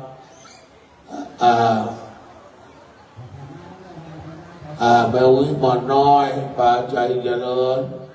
ป่าใจประเสริฐวิน้อยลูกเลยแล้วก็คุณนรงค์คุณวันดีชัยสุรินทร์พ่อคุณนพดลชมพูวงศ์แม่ชัยไลลางคูรานนท์คุณสุรศิลป์ คุณดาวเรืองแสงน้ำคุณเกณฑ์สลินอาจคงหานเพื่อนเจียงดาวรีสอร์ทเขากับเคนเนอร์พระอาจารย์คงพระสันนจิตโตสำนักสงฆ์ส่วนสุขแพร่ห้างทองเทียมเยาวราชพ่อบุญทองพุทธพันธ์ครอบครัวนายเจริญผมมาแม่อิมศรีเอื้อไพบูลย์อาจารย์อุดมเจียวิญญาพันธ์คุณบรบลคุณสันทนาตั้งนามจิตตัวแทนคุณอภิชาติเทียมคุณอานนท์คุณสุรวงศ์คุณลมนารินกวีสรศักดิ์ปชนันตาพร้อมกับน้องหมูเธอเนอลุงหลานตุลงเข้าประเคนเนอ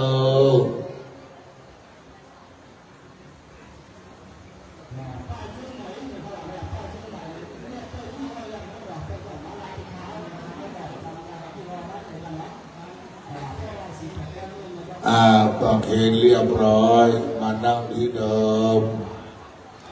ประเด็นพระคุณหลวงพ่อใหญ่จะกล่าวสัมโภชนียกถา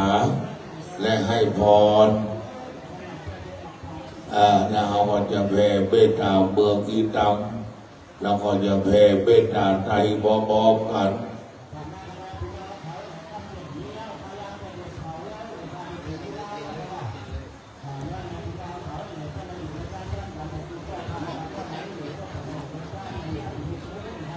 ขอโอกาสกับพระเถระมุเถระทุกรูปขอเจริญพรสภาสาธุชนญาติโยมทั้งหลายในวันนี้ออกทั้งหลายได้มาร่วมงานประชุมเพลิงพระแสงจุธรรมโมจึงได้เป็นแก่มรณภาพจากคณะสงฆ์วัดในอีกคณะสงฆ์เกียงดาวตลอดศรัทธาญาติโยมผู้เป็นผู้ศรัทธาผู้ศาวัดในอีกเพราะฉะนั้นเมื่อท่านได้ถึงแก่บรณภาพเป็นร่างทางพระโพธิโชตก็ได้น้อมเอาร่างที่ปราศจากวิญญาณของ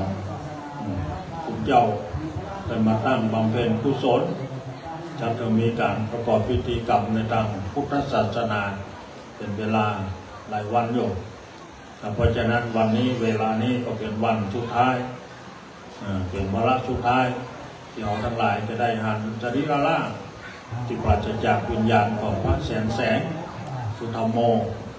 ก็ทำเมื่อกี้นาทีข้างหน้านี่ก็จะทำพิธีประชุมเพลิงก็จะกลายเป็นเต้าไปเพราะฉะนั้นเราทั้งหลายมาในงานนี้นอกจากที่จะได้มาร่วมกันแสดงความรู้กตเวทีตาธรรมหรือว่าได้มาร่วมกันประกอบพิธีกรรมเกี่ยวกับสรีระร่างของพระคุณเจ้าแล้วนั้นจะได้นำเอาร่างของพระคุณเจ้า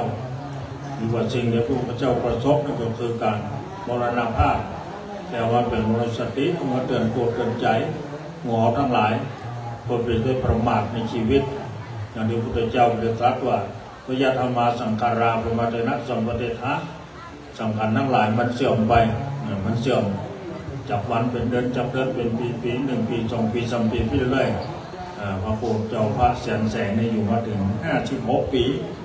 56 ปีนี่ก็อยู่หมดกรรมก็ได้ถึงแก่มรณภาพไปเพราะฉะนั้นอันนี้ก็เป็นสิ่งที่เราทั้งหลายในหูได้อ่านว่าทุกคนเกิดเข้ามาจะต้องตายมรณะประโยชน์นังเมชีวิตามมรสังมายาพิธภัณฑ์ความตายคือชุดของสิ่งมีชีวิตเอาทุกคนนั่งอยู่นี่เราก็ตายลุงก็ตายปันกลางก็ตายทั้งนั้นนี่ไปจะไปหลบเรือคงค้างไว้เพราะเราทั้งหลายออกมาเตือนตัวเตือนใจอย่าไปประมาทรีบสร้างความดีที่จะมาแทนร่างของเราร่างของเขาต้องการเป็นดินแต่เป็นเต่าไปในที่สุดรูปังชิลติวัฏยานังนามาโคตังนชิลติรูปไปจะต้องย่อยยับจะลายตายไปหายไปสูญไปดินสู่ดินไฟสู่ไฟน้ำสู่น้ำลมสู่ลมหมดมีอย่างลงเรือพวกไว้เอาทั้งหลายทุกคนก็มีจากความเป็นอย่างนี้ไปมาได้เพราะฉะนั้นรีบสร้างความดีสร้างบุญสุขุศลทานละไมจิตละไมภาวนาไมทำโอกาสทำเวลาทำความสามารถของเราที่จะพึงคือทำได้ ก็จะได้เอาเป็นบุญเป็นวาสนาบารมีต่อพบต่อจากในวันข้างหน้าอันนี้เนี่ยบุญญาณนี่รู้ประจำวันที่ตอนวันที่ปานนี้นั่ง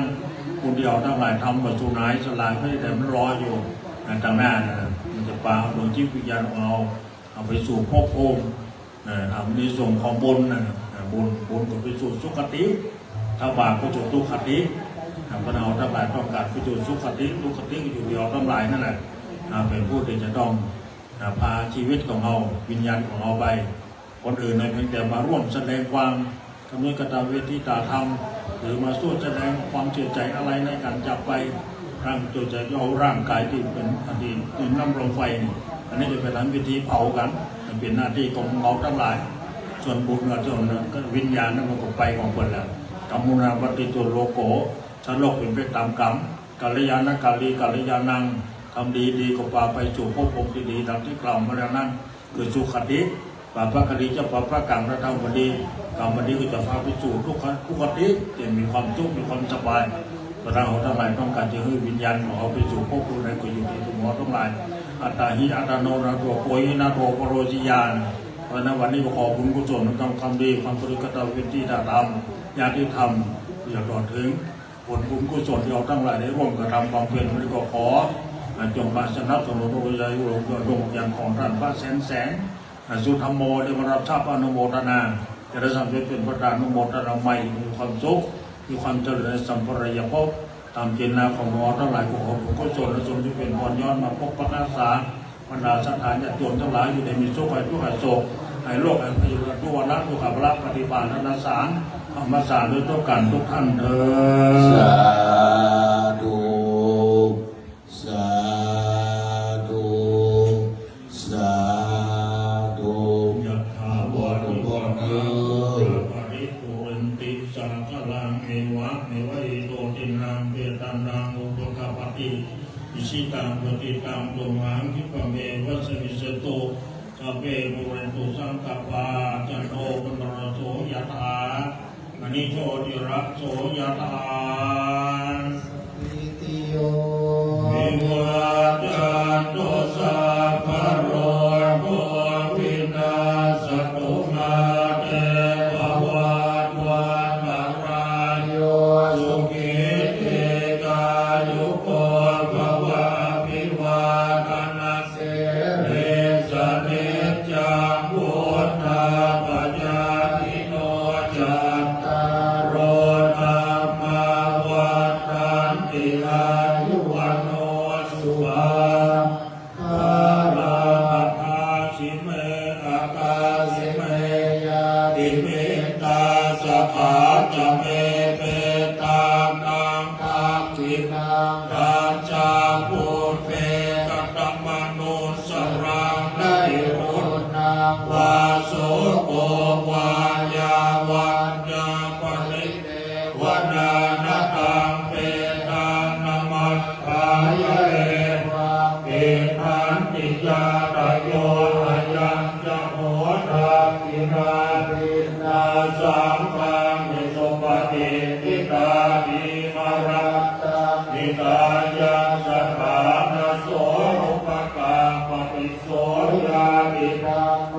จายังนิทัสสิโตเปตานาภูชาจักตาอุราราภรังจะภิกขุนะมโนปนิตังโรเมหิมุญยังปสุตังอนาปะกานิโมตุสัพพมังคาราคันตุสัพพเทวตาสัมปพุทธาภุมาเวนัสสะโสติภวันตุเตภวตุสัพพมังคาราคันตุสัพพเทวตาสัมปทันตานุภาเวนัสสะโสติภวันตุเตภวตุสัพพมังคาราคันตุสัพพเทวตาสัพพสัมมาโนภาเวนัสสะโสติภวันตุเตยานิทัพพุทธามิสัมมา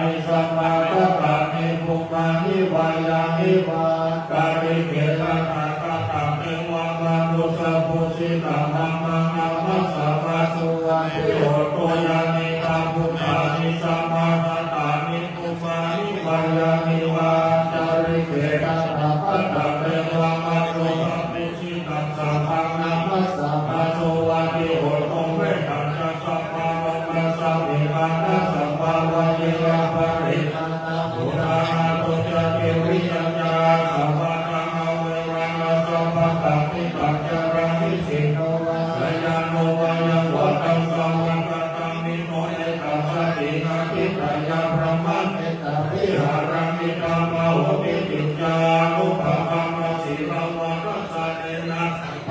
กาเรโสเวนะยะเมตังไนจัตโตอาปัสสัญญาปุราเนติติกะระวิยะเมตัสสุตัง สาธุสาธุสาธุแผ่เมตตายังเจ้าเจียงใหม่เจ้าเจียงดาวเลิศอย่าไปแผ่ใครเจียงตุ่มไปว่าเลยนะเอาเจียงใหม่เจียงดาวบ้านเอาก่อนอิตังกานาคัมมังเนปานาปัสโยโหตุโนนิจังอิตังสีนาคัมมังเนนาปัจจโยโหตุโนนิจังอิตังวาวนาคัมมังเนปานาปัสโยโหตุโนนิจังอิจิกุลรักกัตตาปังกัมมังสัพเพหิกะเพหิกะปุญญังโนอาทุโมตันโตสุนันโตโมเนเทวาอัจฉริคานิอาเตตาดิมาโกตาจัตตาโหตุสัพพะสัตตานังตุอัตตานังปะติหารังตุมาตาปิตาสุขิโอนโตตุมาปะโมจัตตุสัพเพญาติกาสุกาโอนโตตุมาปะโมจัตตุสัพเพอัญญาติกาทิตาโอนโตตุมาปะโมจัตตุสัพเพปิสัสเปยัคขาสัพเพเปตาสุขิตาโอนโตตุปะโมจัตตุสัพเพนัคขัตตาสุขิวันโตสุขาปะโมจัตตุสัพเพเทวาสุวันโตสุขาปะโมจัตตุสัพเพปัจจติโยปัจจญาโยตาวันโตสุขาปะโมจัตตุสัพพะสัพพินัสสะอิจันตุโม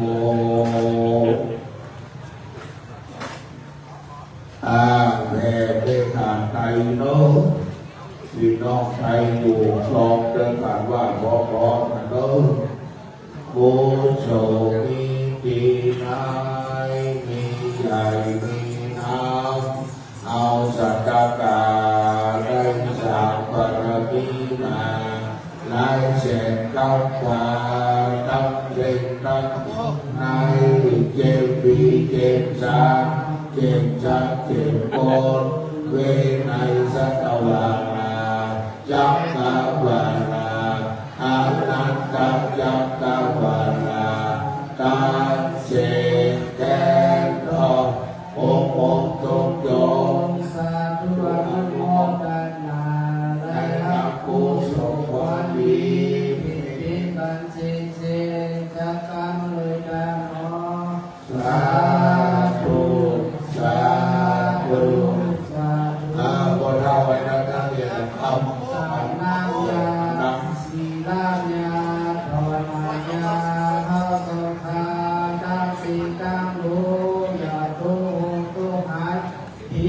มังไลปุถิมังไลสัจวาหิมังไลยะถาพังไลนะโมอุจาคาโตตวะติโยเสสะอามาตาวิปันนาติตะเยเสกังโดยกันโมสาธุ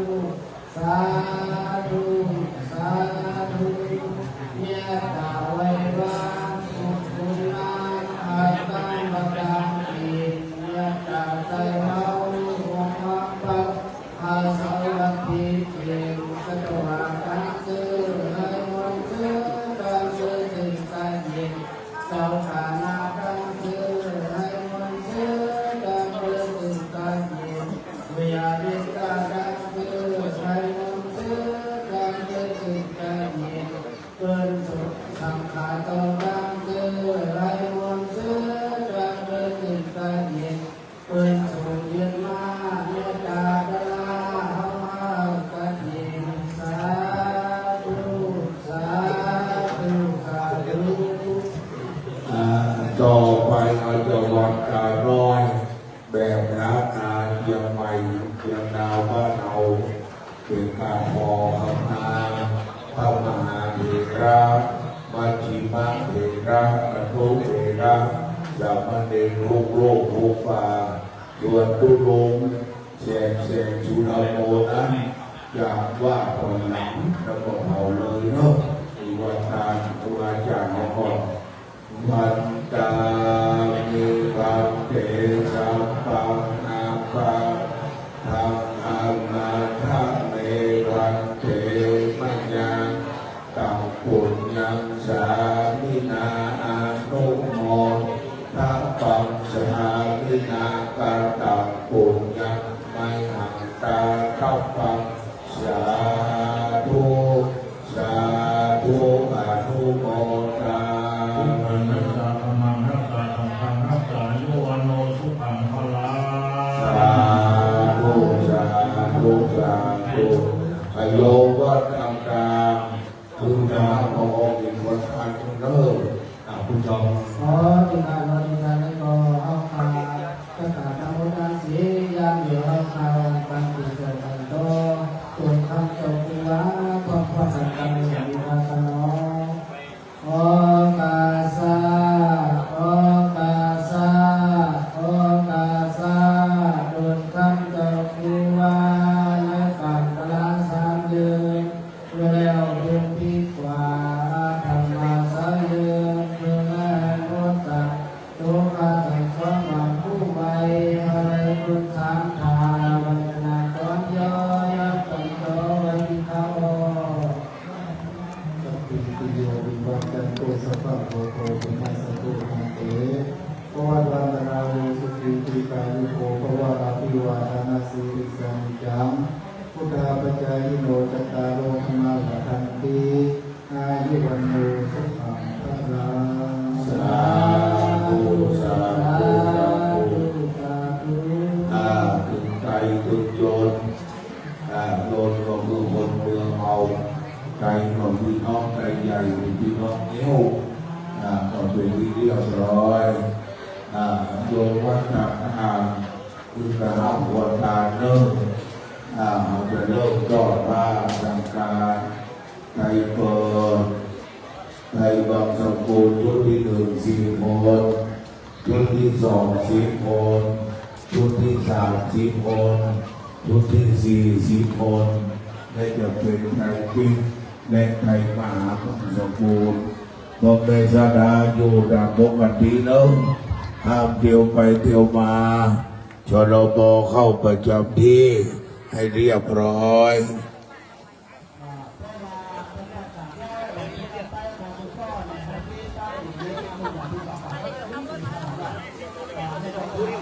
พระคุณเจ้าจะถวายตรปัดพันรองสัพพทนเราจะกลางเฉพาะมหาบังสกุลเท่านั้นนะครับเนอะพี่น้องศรัทธามานั่งเพื่อให้เรียบร้อยเพราะว่าทางเทศบาลว่ากำนันผู้ใหญ่บ้านพี่น้องเราเจ้าข้าชนเผ่าชาติพันธุ์ตลอดถึงพี่น้องไทยเมืองนอกไทยเมืองเอาที่เข้ามาอยู่ในประเทศไทยมาร่วมงานชาปนกิจจังโจบุญเจ้าตุเจ้าแสงสุธรรมโมจึงเป็นคนไทยอยู่รัชฉานเขามาทำงานในบ้านเฮาเมืองเฮาต่อมาเมื่อก่อนบวชเป็นตุเจ้าแล้วเมื่อก่อนจากเราไปบางก่อนก็ตุเจ้าดังเจียงไฮ้วันนี้ตุเจ้าดัง รัชชาญนะครับ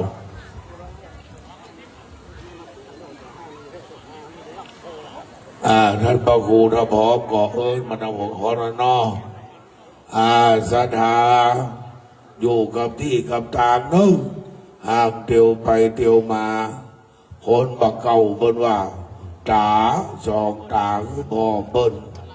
หูสองหูฟังเบิ้นปากนึ่งปากไม่สมควรปากก็จะไปปากดักมันพ่อเพื่อนเนอะเดี๋ยวจะเริ่มพิธีแล้วนะเราจะเป็นไตรเปิดเดี๋ยวเราจะเปิดผ้าสังการพี่น้องไทยว่าผ้าสังการคนไทยว่าผ้าไตรบังสุกุลคนเมืองเอาว่าผ้าบังสุกุลชุดที่หนึ่งคือไตรเปิดปอสลาเด่นพอเรียบร้อยเนอะขอเรียนเชิญเจ้านางเกียงคำเจ้านางเกียงคำสีภริยาของท่านผู้พันคือพันโดเจ้าแหลงเจิญลูกหลานเจ้าฟ้าเชียงตุงเอาเจอเจ้านางก่อนเจ้านางเกียงคำได้ต้อนใจเปิดเรียนเชิญเจ้านางเนอะเจ้านางเก่งคำว่าได้เจ้าหน้าที่อัญเชิญไปก่อนสลาเดนในแกมเจ้านางเก่งคำที่ภริยาของเจ้าพันโทเจ้าเล็งยืนมีก่อนลูกหลานเจ้าหลวงเมืองเชียงตุงพันก่อนหมดพอเขาเป็นปีกันนอกกันเชียงตุงเชียงใหม่เชียงดาวเมืองทั้งหลายเขาเป็นปีกันนอกกันจะคนอื่นเขาเป็นไตอันเดียวกันเจ้านางตอดให้ก่อนค่ะแล้วไปยืนตะวันตกนะครับเนอะไหว้สาพระเดชพระคุณหลวงพ่อท่านพระครูโอภาสศิลวิบูลย์เจ้าคณะอำเภอเชียงดาวรูปที่7เจ้าวาดวัดห้วยไส้อันเป็นรองประธานสงฆ์วันนี้หลวงพ่อเมตตาขึ้นพิจารณาเปิดไตรเปิดครับผม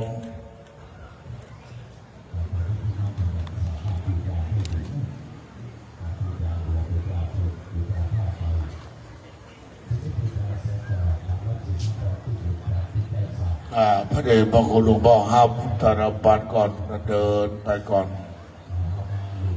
โดยแสลมสีเขียวพี่น้องพอเนอะอย่าไปเที่ยวมาพอไปยิ่งอย่างใดถ้าเวลาเขาตายเขาจะได้หูเรื่องหมู่พ่อพระกอยเบิ้ลตายตรงวันหกเนอะพอเบิ้ลไปยิ่งอย่างใดเจอทุกท่านประนมมือเคารพต่อผ้ากาสาวพัดหรือผ้าสังการเป็นผ้าที่เจ้าพระราชสังฆาอนุญาตให้คนบวชได้ประนมมือเงียบนะครับไหว้ชาขอบคุณพระเดชพระคุณหลวงพ่อท่านพระครูโอภาสศิลวิบูลย์เจ้าคณะอำเภอเชียงดาวรูปที่7ได้เมตตาพิจารณาไปที่เรียบร้อยขอบคุณเจ้านางเก่งคำค่ะอันเป็นสีภริยาของท่านในพันท่านพันโทเจ้าเล็งฟื้นตำแหน่งเจ้าเพื่อก็คือเป็นรองผบ.ภาคที่1กองทัพภาคนครเชียงตุงนะครับเนอะได้คือเกียรติต้อนเชิญเจ้านางไปนั่งที่เดิมนะครับชุดต่อไป10 ท่านเนอะ10 ท่านเป็นคนบ้านเอา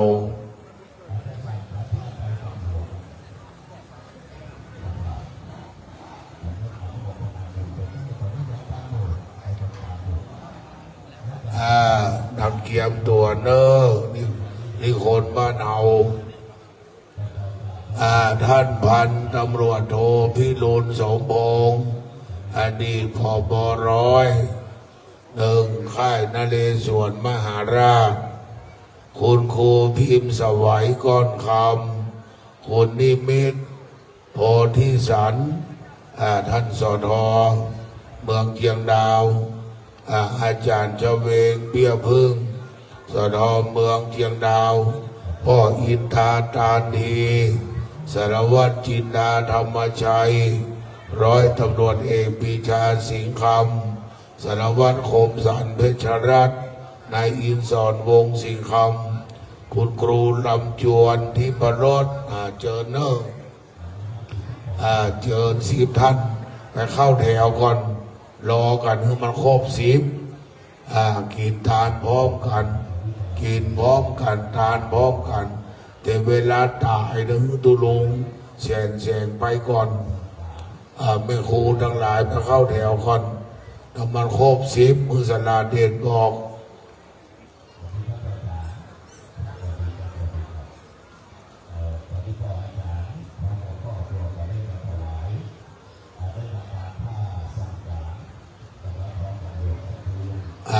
มันครบ10แล้วตอดแล้วก็ไปยืนแล้วมันตรงบน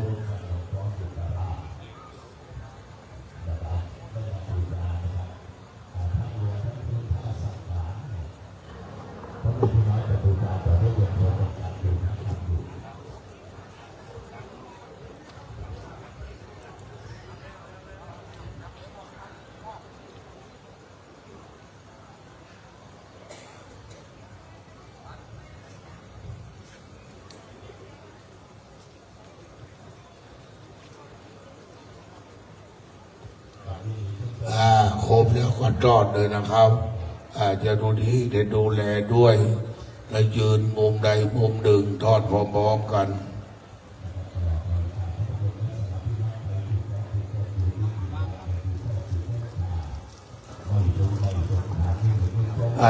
ไหว้สาพระโคนเจ้าชุดที่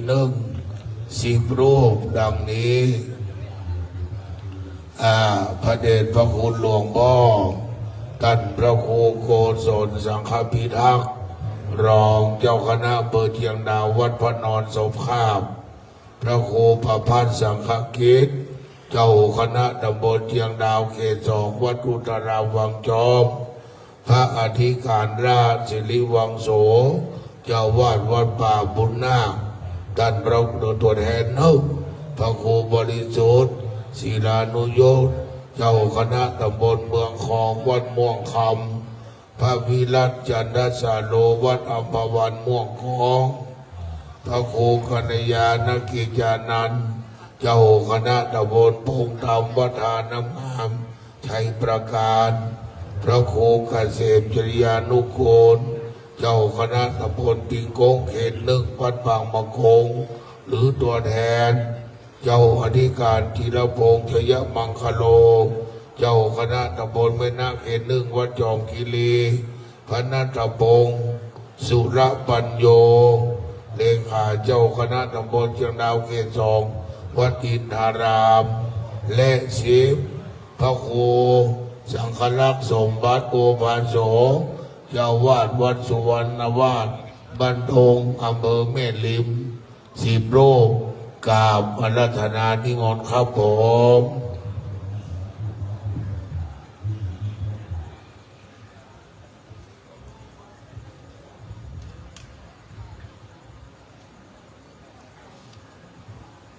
ถ้าอาจารย์รอก่อนถ้าอาจารย์มนตรีรอก่อนนะครับพอไปพร้อมๆกัน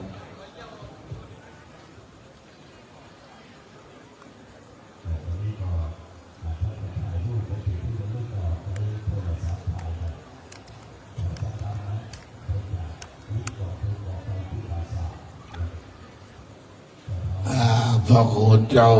ภาษาไทยว่า10 รูปภาษาเมืองเอาว่า10 ตนภาษาไทยไงว่า10 ปา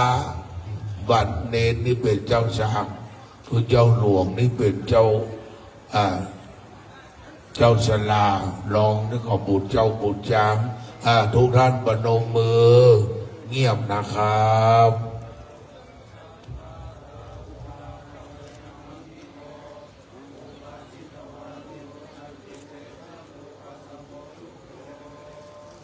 ไว้สาพระโคนเจ้าชุดที่หนึ่ง10 โรค10 ตน10 ปาได้เมตตาพิจารณาพระสั่งการเป็นที่เรียบร้อยแล้ว ขอบคุณพระแม่สถาบ้านเอาทั้ง10 ท่าน พระโคนเจ้าขึ้นนั่งบนก่อนสถาก็โดยมา แต่เวลาทอดสถาต้องมาก่อน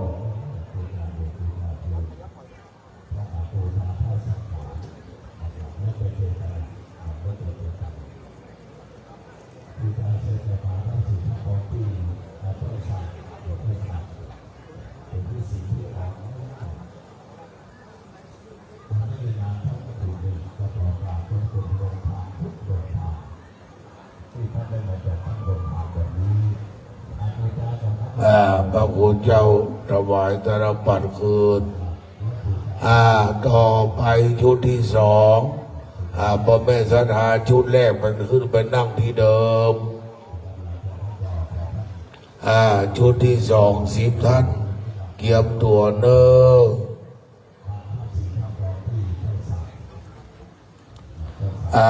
ชุดที่10 ท่านท่านที่1แม่จิราพรเอื้อไพบูลย์แม่ครูวันธนีจิตฐานแม่อัมพรกาญจนาแม่ครูผ่องพันธ์สวัสดิรักษ์คุณณัฐพรแก้ววิจิตรคุณณรงค์คุณวันดีชัยสุรินทร์คนใดคนหนึ่งคุณครูนพดลชมพูวงศ์แม่ไฉไลลางคุลานนท์คุณสุรศิลป์หรือคุณดาวเรืองแสนงามคนใดคนหนึ่งคุณเกษรินอ่านโคงหานร้านเฮือนเจียงดาวรีสอร์ท10 ท่านมาทอดผ้านะครับตัวแทนแม่อุ๊ดแม่ทองใบโดย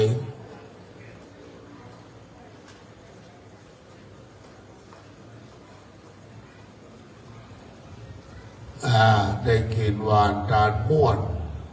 ถ้าตุเจ้าแสงนี่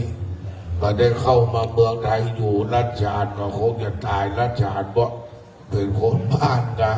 เห็นตุเจ้าก็มัวได้เป็นตุเจ้าเมืองไทยได้ไปดีไปงามได้ใส่ประสานแก้วเดียวยุงเพราะบ้านเราเมืองเรามีวัฒนธรรมดีๆน้องไทยตุเจ้าไทยมาอยู่ก็ได้ไปดีไปงาม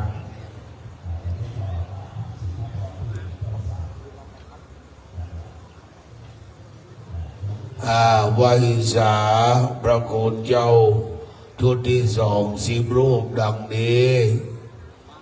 พระอธิการณัฐวัฒน์กิติโสพนโอวัดตาไคร้ตำบลแม่กลอำเภอเมืองจังหวัดเชียงรายพระมหาชนการชัยวังโสเจ้าวาดวัดเจริญราชอำเภอเชียงดาวพระอธิการไกรเวทกตะปุญโยเลขานุการเจ้าคณะตำบลแม่นะเขต2วัดสว่างอารมณ์สมอ้อพระอธิการภูริวัฒโนเลขานุการรองเจ้าคณะอำเภอเชียงดาววัดดับไผ่พระอธิการวรรณชัยระนัญชโยเจ้าวาดวัดธรรมวิเชียรอำเภอเชียงดาวพระมหาทวีพระพัสรจิตโตเจ้าวาดวัดป่าแดงพระอธิการพงพันธ์พระพัสรจิตโตเลขานุการเจ้าคณะอำเภอเชียงดาววัดตงลุกพระอธิการกรกฎกิติปัญโยเลขานุการเจ้าคณะตำบลเชียงดาวเขต1วัดดอนศรีสะอาดพระสุกิจปริชาโนเจ้าวาดวัดหัวหน้าอำเภอเชียงดาวพระไกรศรีกตทีโปรักษาการเจ้าวาดวัดศรีไซมูลแม่กะเชียงดาว10 ตนไว้สาครับผม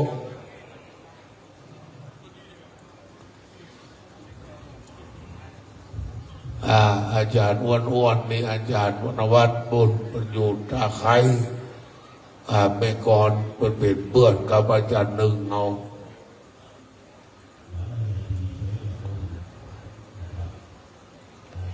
นิมนต์นะครับเด้อ10 ตุนยองว่า10 ตุนเขินยองลือนี่ว่าตุนไทยใหญ่นี่ว่าปาคนเมืองเอานี่ว่าโดนคนไทยว่ารูปถ้าไปดอกปูนเนี่ยนิมนต์ทุกปี10 ตุน10 ตุนทุกท่านประนมมือเคารพต่อภาคการสวพัฒน์ภาคสั่งการเงียบนะครับ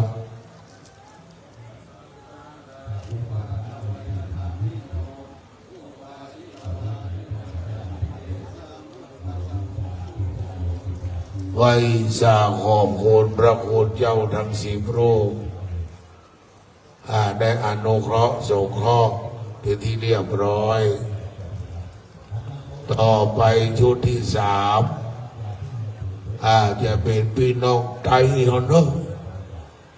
จะเป็นพี่น้องไทยเอาเก็บตัว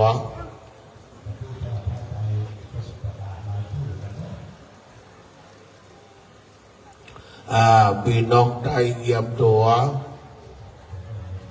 ลุงขินลุงเคนลุงเตงลุงวิลุงหิงตาลุงชอนันตีลุงใจแหลงลุงปางปะนางหอมลุงทุนป้าปะนางป้าลุงเลย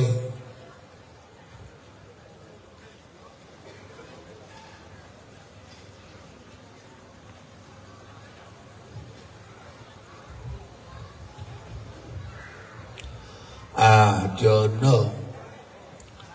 ลุงใจเขาทั้งหลายลุงใจลุงใจแหลงเขานั่งหอมเอาเข้าไปพี่น้องใจเขาไปตอนภาษาการนี่ก็เข้าไปมันโคม10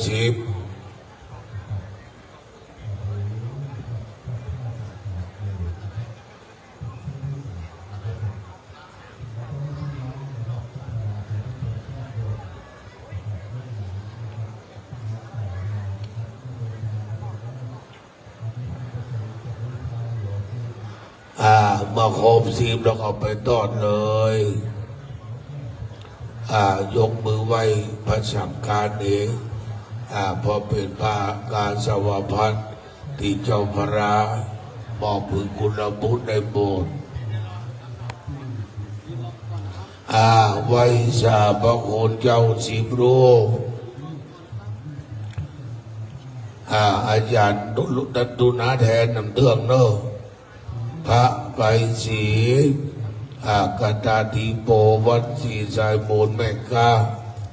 พระนิรัตสุภโตเลขานุการเจ้าคณะตำบลแม่นาเขต1วัดธรรมเจียงดาวพระอนันต์ศิรินทโร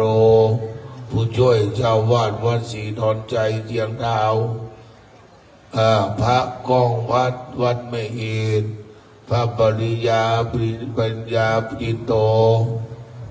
วัดไม่เอ็นขุนช้างติวิงกันตาชิโลวัดจองไตไม่เอ็นขุนช้างตอนหน้าวัดขุนไตไม่เอ็นขุนช้างเกาะดิ่งยาวัดไตไม่เอ็นพระโอ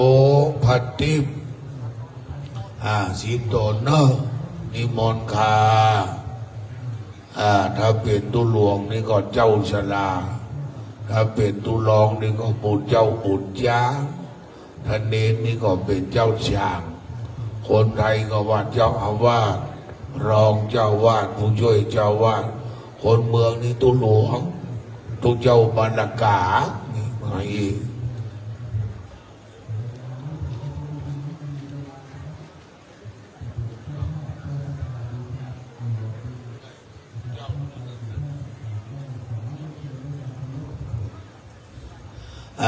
ชุดที่4ก็เป็นพี่น้องไทยเอาแดม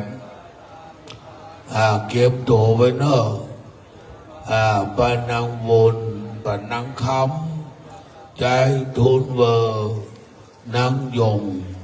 ใจผลปานังช่วยลุงสังกอปานังน้อยปานังหนอลุงใจชอค่ะอันนี้พี่น้องใจเอา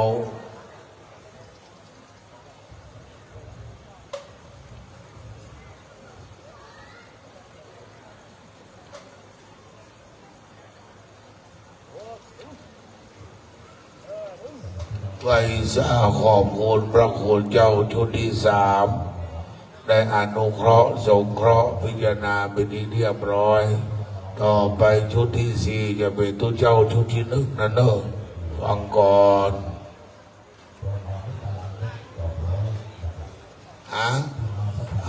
เจอเนอะปานังวนปานังคำใจทุนเวอร์ปานังยงใจผล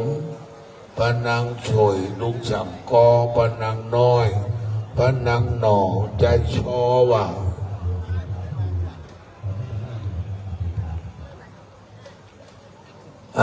นิมนต์พระคุณเจ้าท่านพระครูโกศลสังฆพิทักษ์ท่านพระครูประภัสสังฆกิจพระอธิการราชสิริวังโสพระครูบริสุทธิ์ศีลานุยศพระวิรัชจันทสโรพระครูกัญญาณกิจจานันท์พระครูเกษมจริยานุกูลตัวแทนเจ้าอธิการกีรพงษ์เชยมังคโรพระนัทพงศ์สุรปัญโยและพระครูสังฆลักษณ์สมภัสโอภาโสวัดสุวรรณวาดบ้านดงตำบลสันปงอำเภอแม่ริมชุดที่40 รูปเราจะเป็นไตรปิฎกและไตรมหาต่อไปใจเย็นๆเนอะพ่อแม่ศรัทธาไปฮ้อนมันเย็นนะมันม่วนกินม่วนทานม่วน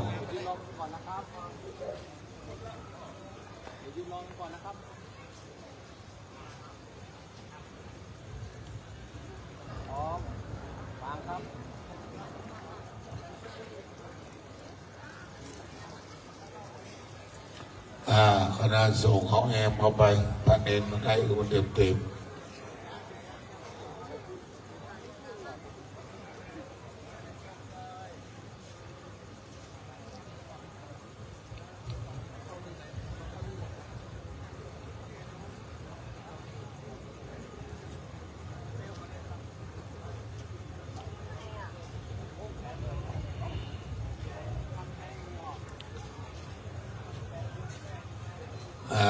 ท่านอาจารย์เปื้อนสาธมิกเชียงรายหรือเปิ้นมันออกกำลังสถาปนมมือไวเนอร์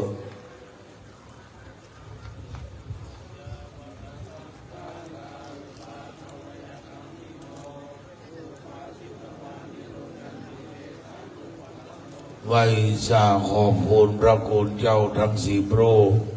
ได้อนุเคราะห์สงเคราะห์พิจารณาไปที่เรียบร้อยขอบคุณพ่อเฒ่าแม่เฒ่าใจเฮาคาได้เกียรติตอดพระสังฆารเป็นที่เรียบร้อย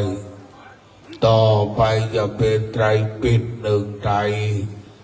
สลาเด่นเตรียมไว้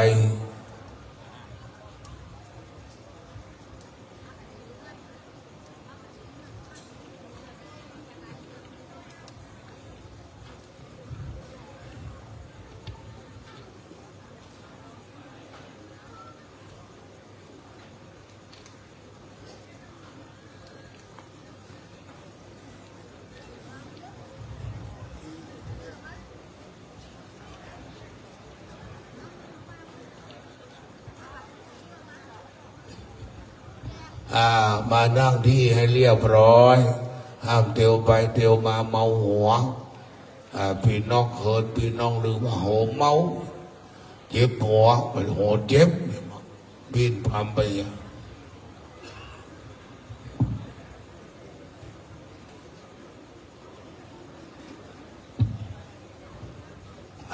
ต่อไปจะเป็นไตรปิฎก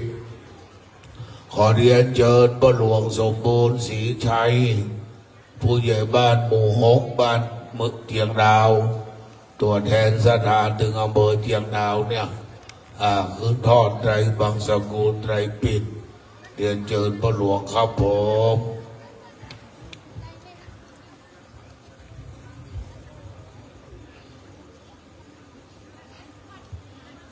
นี่เป็นของคนไทยของพ่อหลวงพ่อแก่พ่อแคว้นพ่อกำนันเสียงตุงนะเป็นปอกก้างปออย่างเนี้ยสีเสาสีอย่างเมื่อวานนั้นนะไปถึงปลาย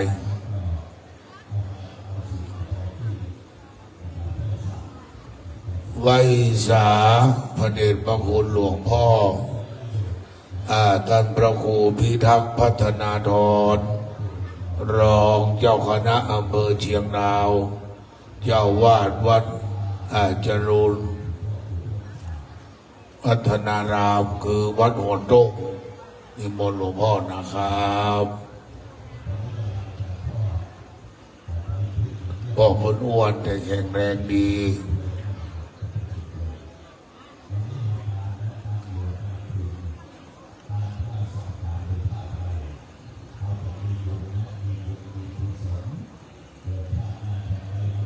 อำเภอขนาดใหญ่จะมีรอง3-4 ตนอำเภอขนาดกลางจะมีรอง2อำเภอน้อยจะมีรอง1อำเภอนิ้วไม่มีรองให้หลวงพ่อรองศรัทธาสาธุชนตะกาอเมตทั้งหลายกูก็กลุ่มป้ายค่ะมายินดียินจงเมาประนมมือสำรวมกายวาจาให้เรียบร้อยเงียบนะครับ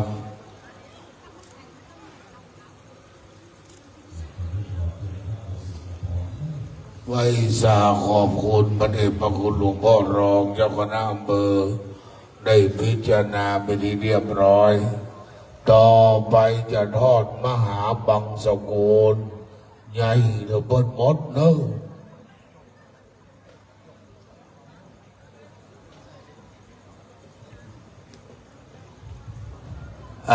ขอกราบเรียนเชิญพันโทเจ้าแหลงจืนรองผบ.ภาคที่1กองทัพภาคนครเชียงตุงรัชฉานประธานในพิธีขึ้นทอดนะครับลูกหลานเจ้าฟ้าเพิ่นก็อยู่หลายจุดหลายบ้านหลายเมืองสระเด่นกลางสัปโดนใหญ่ชลบในกลางเชิญท่านในพันโทเจ้าแหลงยืนลูกหลานเจ้าฟ้า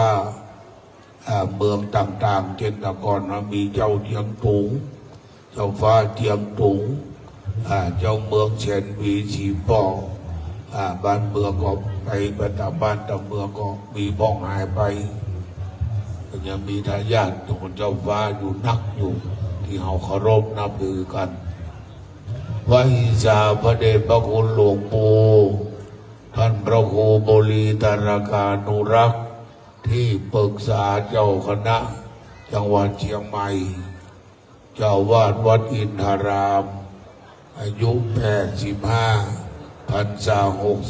65อดีตเจ้าคณะอำเภอเชียงดาวรูปที่6พระเดชพระคุณหลวงพ่อเมตตามาเป็นประธานสงฆ์ทุกครั้งที่วัดไม่อินมีงานไม่ว่าภาคเช้าภาคกลางวันภาคกลางคืน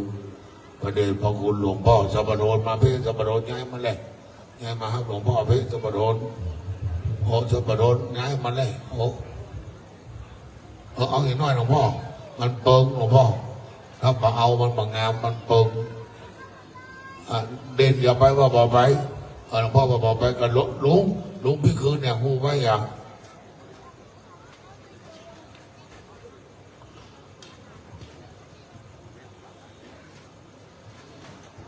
สถาปนมมือเมื่อพระเดชพระคุณหลวงพ่อใหญ่ พิจารณานะครับ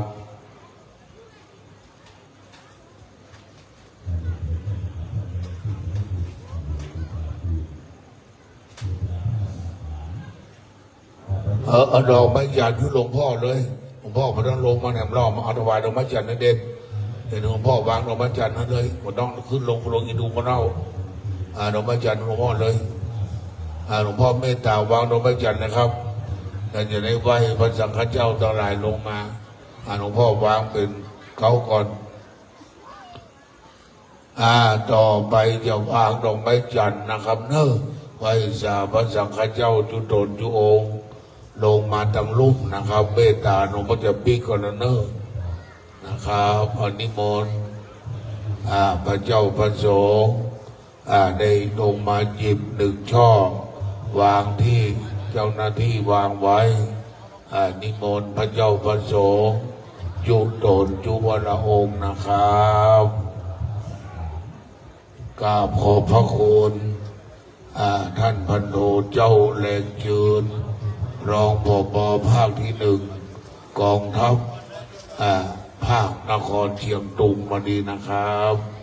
ที่เจ้าบนเมตตาเรียกกับกสุมาเนี่ยยันเขาว่าจะพูดน้อยกันมันเติมนอนบ้านของกองวงเฮเนอร์แห่ตอนบนวางหน่อไม้จันทร์มาดูเจ้าวางแล้วก็จะได้เจอเจ้าเด็กฟืนกับเจ้านางเกียงคำและพ่อแม่สถาเชียงดางมาวางเรียบร้อยเนอะจะได้กล่าวคำขอขมาสุริโยปกวัดปกวาแล้วก็วัดตาน้อยพอๆกันเนอะ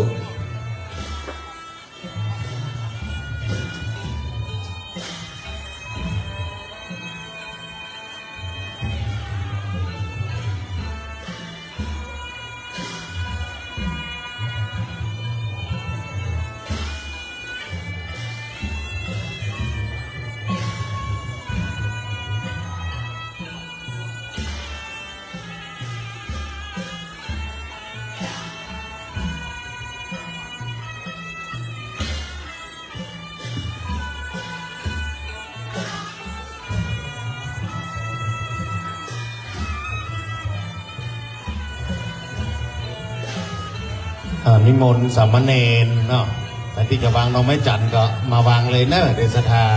อาจจะได้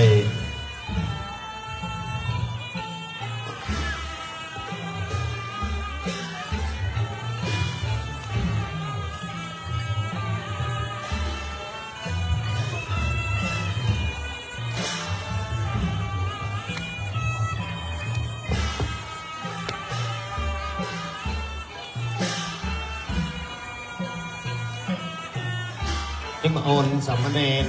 ถ้าสามเณรมาเดี๋ยวจะศรัทธาแล้วเนอะ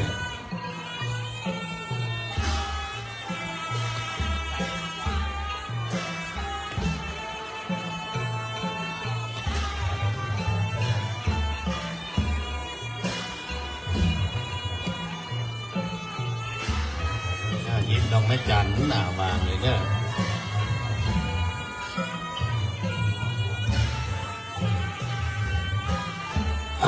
ไว้สาเจ้าสร้างเจ้าสามเณรวัดเฮาทุ่งโรคได้ขึ้นวางดอกไม้จันทร์หลังนั้นก็กราบเรียนท่านพันโดเจ้าเล็งยืนเจ้านางเกียงคำขึ้นไปวางดอกไม้จันทร์ก่อนนะครับได้ติดตามด้วยพ่อแม่สถาบันเฮาพี่น้องใจเฮาค่ะ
ศรัทธาพี่น้องไตเฮาเนอร์มาวางดอกไม้จันทร์ได้เนอร์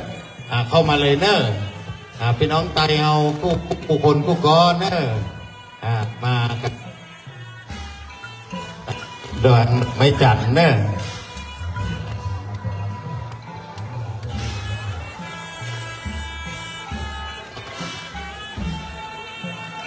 สา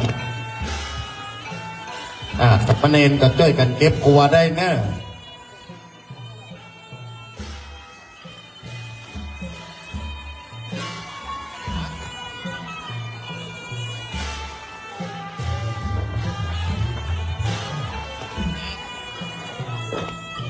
เนรมามันนี่เนรมาไปไหน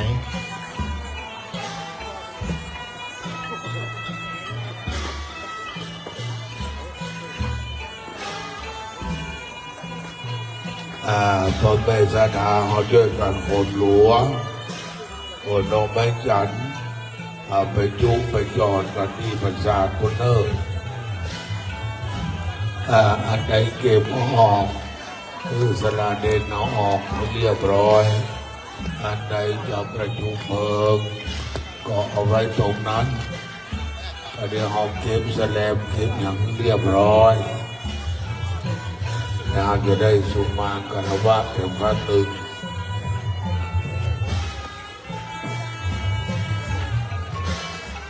โอ้ยขับรีอยู่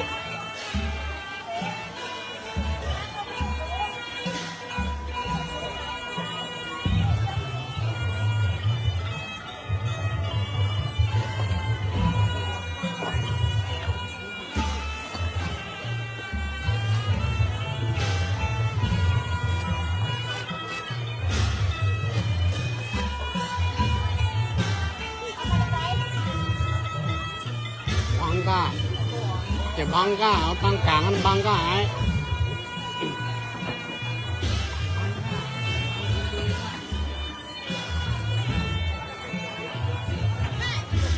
เอาทิชชู่หน่อยปะที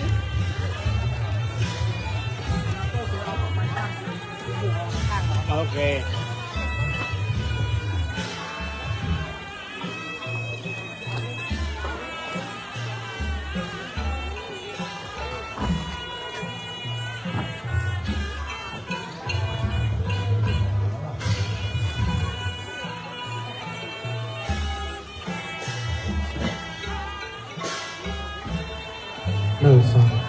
ปอกเมี่ยเขาซื้อมาในรั้วไปจัดแนะนำกันปอกเมี่ยเขาดังหลังนั่นมันเขามาตั้งหลอกไม่จันเนาะมาดังหลังมาได้ปอกเมี่ยยิงใจปอกเมี่ยยิงใจพี่น้องได้เอานอนกันมาว่างหลอกไม่จันนอนมา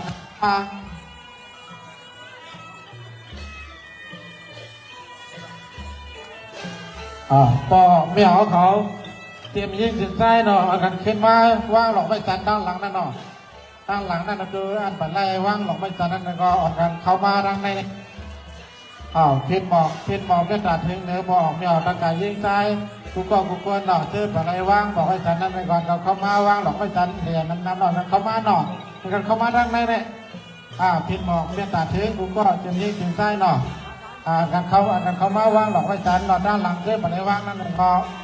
ย้อนเมตตาถึงเนื้อบอกประกาศสะท้าเขาถึงยิ่งถึงใจหนออะไรเข้ามาว่างหลอกไม่จันในหนออันนั้นก็พินบอกฮะพินเข้ามาเข้ามาดังนานเลยฮะพินบอกกุ๊กก็ครับพินบอกเมตตาถึงกุ๊กก็ครับประกาศสะท้าเส้นด้านหลังนั่นเจ้าบอกเลยว่าการคัดไข่เข้ามาหนอมาเอากุศลร่วมกันในพุทธเทศเขาขับดูอันเป็นหมู่จ้างสุดสิ่งแต่หมู่จ้างเสียงในหนอครับอะไรสร้างโจกูกำได้ว่าได้สร้างโจคำพูดได้เป็นกำลังสุดยาวแนมอันเป็นปอดกระเท้า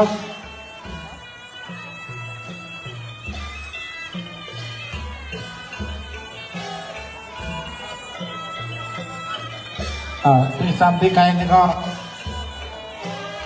เขามาว่างหลอกไม่จันเนาะ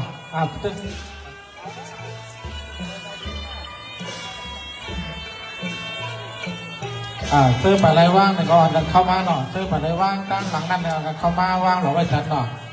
เพื่อนำนั่นเนี่ยเขาได้ไรเขาขับตัวมุนจ้างสุดสิตายาวใน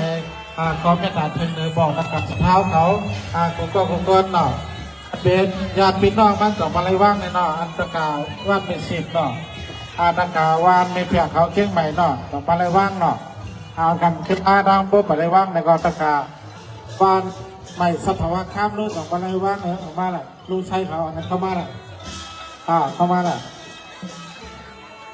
ข้างหลังนั่นเจอมาลัยว่างในก็เข้ามาเนาะ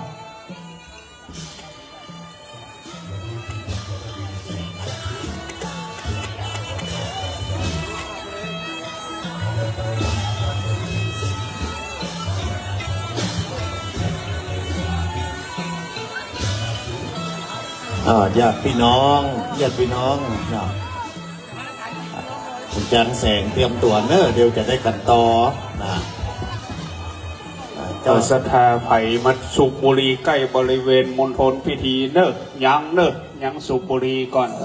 พอดีด้วย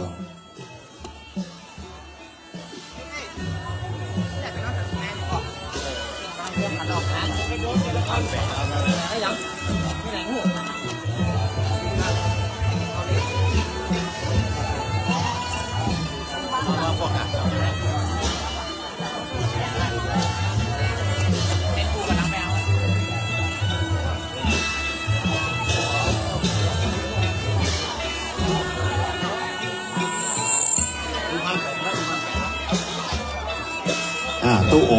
อไม่ไหนเตรียมตัวเนอะถ้าเรียบร้อยแล้วพวกอูจะชูดิโยก่อนทุกพี่น้องชูดิโยจบแล้วก็พี่น้องใจก็กันตอจบแล้วก็เผาทุกพี่หนึ่งเป็นประธานเผาเลยหลวงพ่อพระครูพิทักษ์หลวงพ่อรองอยู่นี่อยู่ครับอันเจ้าเรงจิมเป็นคนถวายชนวนเจ้าเรงฟืนถวายแกหลวงพ่อรองดีแล้วบ้านของกองวงลงเพลงก่อนลงเพลงตัวมนเนอร์เยาวชนเชียงดาว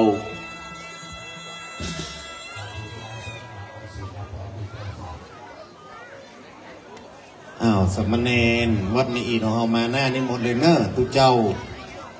ลูกพระลุงเนรเจ้าชางเคยอยู่เคยกินเขาดูลุงแฉนแสงลูกทองโมญาติพี่น้องมาอยู่ไปก่อนเดี๋ยวพ่อครูจะกล่าวสุริโยอีกก่อนแล้วก็อุปนานเอานั่นไปคว่ำดิบุญก่อนแล้วก็พี่น้องใจก็กันรอเอามาก่อนรอพระราชราชสังขารยตนาอย่าดังสามในมาดูลุงนี่เป็นภาษาไทยก่อนมีว่าโยนบ้านเฮามาอยู่บ้านโยนเมืองโยนเอาก่อนคุณจังตอนนั้นมาต้องเนอะคุณจังตอนนั้นแก่กว่าตุนหุ่นคุณจังตอนนั้นมาต้องเก็บอย่างออกคือเรียบร้อย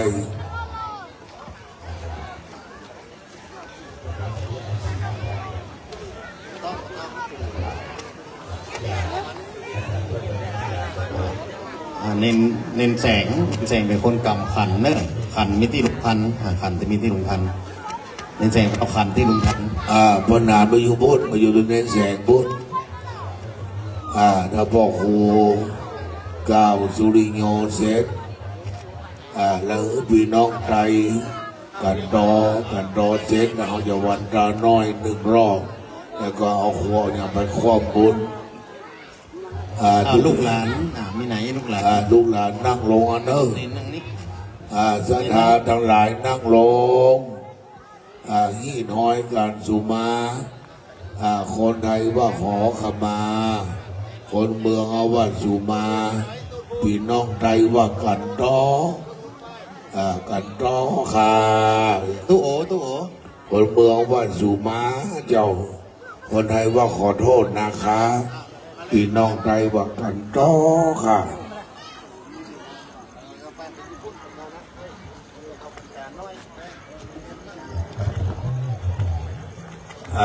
นั่งลงเนอะเดี๋ยวพ่อครูจะว่าก่อนพ่อครูว่าแล้วเอาบนานเกี่ยวขันนี้มันพ่อครูว่าสุริโยอย่างยกไปก่อนแล้วก็กันตอเสร็จแล้วถึงเอาขันไปสู่มาตุลุงสถานนั่งลงปนมมือพ่อครูจะว่าแล้วเนอะค ว่าเป็นกำเมืองเอา อ่า ก่อน ลุงยาจริงนี่ไหนลุงยาจริงมานิกรรม ลุงจำจริงอยู่ฮัน ลุง ก่อน ยาจริงลุงยาจริงปุจงยาจริง ตุดอาจารย์ดึงพร้อมมานอก บอกยาจริงไม่เลยปุจจ้องยาจริงเข้ามาในตั้งนานแน่นอนปุจจ้องยาจริงที่บอกปุจจ้องยาจริงเข้ามาตั้งนานแน่นอน ลุงดึง ปุจจ้องอีกครั้งหลังอะไรมาตั้งนานแน่ ฟังว่าเรื่องพอครูจะว่าอีกก่อน แล้วก็ใจว่าทีหลังปนมมือเงียบโยลิโยอันว่าพระสุริยะอาทิตย์เจ้าหัตถังขมิโตได้เสด็จกายเมืองเบียงดาวรับมหาพระพทาโดยหลวงโดยนางเมืองเบียงดาวตกต่ำไปถึงเมืองคองเป็นเวลาค่ำมืดสมณะศรัทธาและมูลศรัทธาจักกระทำการเลิกสร้างทรงสการแม้นว่าในปากล้ำกำเหลือต่อตุลุงตัวเจ้าแสงสุธรรมโมโดยกายวาจาใจก็ดีขึ้นที่ต่ำย่ำที่สูงสลาเด่นทิศบอกไฟกายล่างตุลุงก็ดีในปากล้ำกำเหลือในระยะ4 ปี4 พรรษาได้กินอยู่โดยท่านพระครูประโชติพัฒนาคุณตุลุงกับเจ้าห่วงข้องอะไรวัดวารามไปอยู่พรหมโลกเทวโลกพุเนียได้กินในตาตามลูกหลานส่งไปทูบเทียนดอกไม้กราบน้อมไหว้ปูชาแสดงคารวะเข้ามาโตสาต่อท่านแสงสุธรรมโมเจ้าหากได้ผิดผวนขบวนแบบเบาจีมโนในล่วงแล้ว ขอจุงขมากรากาศแก้วอดตนทุกคน ความดีนอกนั้นอันเป็นกุศลขอบันดลรักษาปกเกลาส่วนบุญใดๆคณะสงฆ์อำเภอเชียงดาวคณะสงฆ์ตำบลเชียงดาวเขตลึกเขตสองคณะสงฆ์วัดแม่อีดปากทางถ้ำเชียงดาวและมูลศรัทธาวัดแม่อีดลูกหลานไทยเมืองนอกเมืองไทยแม่แฝงสันทรายข้าเจ้าได้กระทำมาหมดละ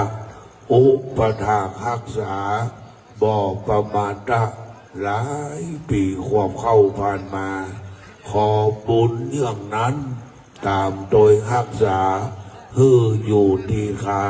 100 สาวความเข้าวันดาเมืองเขาก่อนเส้นนพี่น้องไงก็กันต่อว่าพร้อมกันเนอะวันตามีพันเตสัมปังอาปังทางคำอาระเมพันเตมัญญามตังปุญญังสามินาอนุโมทะปังสามินากาตังปุญญังไมหังตาตัปปังสาธุอนุโมทามิปุญญเลไตเฮาว่าเลยกันต่อเลยเนอะเงียบฟังพอเท่าจะเลว่าดีกายามเหลียวเฮาคาอันเป็นตะกาศรัทธาตามโมตางเสียงพี่น้องไตกะเลยสังพี่น้องเมืองกะเลยสังขนอยามเหลียวเฮาคาตะกาตามโมตางเสียงมีมือ10 นิ้วต่างหมอกเสียวดิคะเลเฮาคาตะกาตามโมตางเสียงย้อนเฮาบ่เลยปู่โซกันดออันเป็นมนจางเจ้าเฮาคาเจ้าจางเสียงว่าที่จังไหนเสียวดิคะเลเฮาคากูเลยพิษมือเหมาผู้กูเลยลู่มือเมาหันตามพิเศษสังอัมพิเศษสังในก็เฮาคาตะกาดามุทางเสียงย้อนปู่โซกันดออันเป็นหมุนจางเสาขาเขียนดอกวุฒิวางค้างถอยปล่อยบางค้างผ่าบันเสื่อนเฮาคาเป็นตะกาดามุทางเสียงเฮาก็เลยอยู่ดีเกินหวานเฮาก็เลยอาบน้ำตุ้งใส่กูโก้กูกวนสการโลดีคากันเนาะ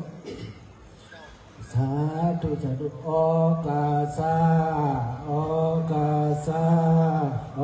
กาสา ต้นคำเจ้าคูวาในกรรมตลาสามยืงโยแล้วเพึงพิษกว่าอาธรรมาสักยืงเครื่องได้หมดต่างตุข้าจังความหวังคู่ไว้เฮาไล่ทวนสามทาวันธนาความย่อยันกันโตไว้ที่ข้าอสาธุสาธุสาธุ พออาจารย์วัดกับสามเณรเอาขันดอกไปคว่ำมาที่ปราสาทปุณเนอร์เอาลูกกันเลยพออาจารย์วัดพออาจารย์อเดนไปส่งหอมอกเขาไปโจรจะบอกไฟเน้นรอก่อนปุญญารอก่อนรออเดนก่อนรอสลับเข้าก่อนตัวสลับไปตัวสลับไปนะอันตรายเพราะมันบนวางสถานเน้นขอถอยมาด้านหลังเพ่ถอยมาสถานนั่งลงอย่าไปลงเด้อบอกไฟมั่มถึงเด้อชี้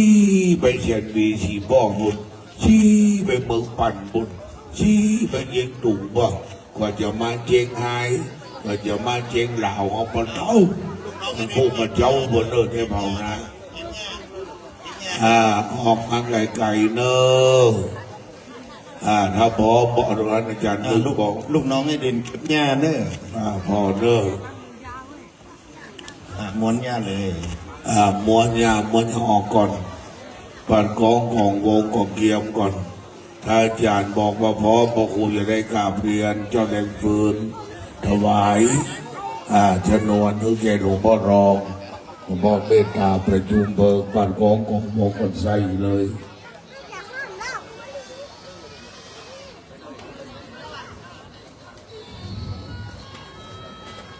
ช่วยกันเก็บแสลบก่อนของอันใดดีเก็บ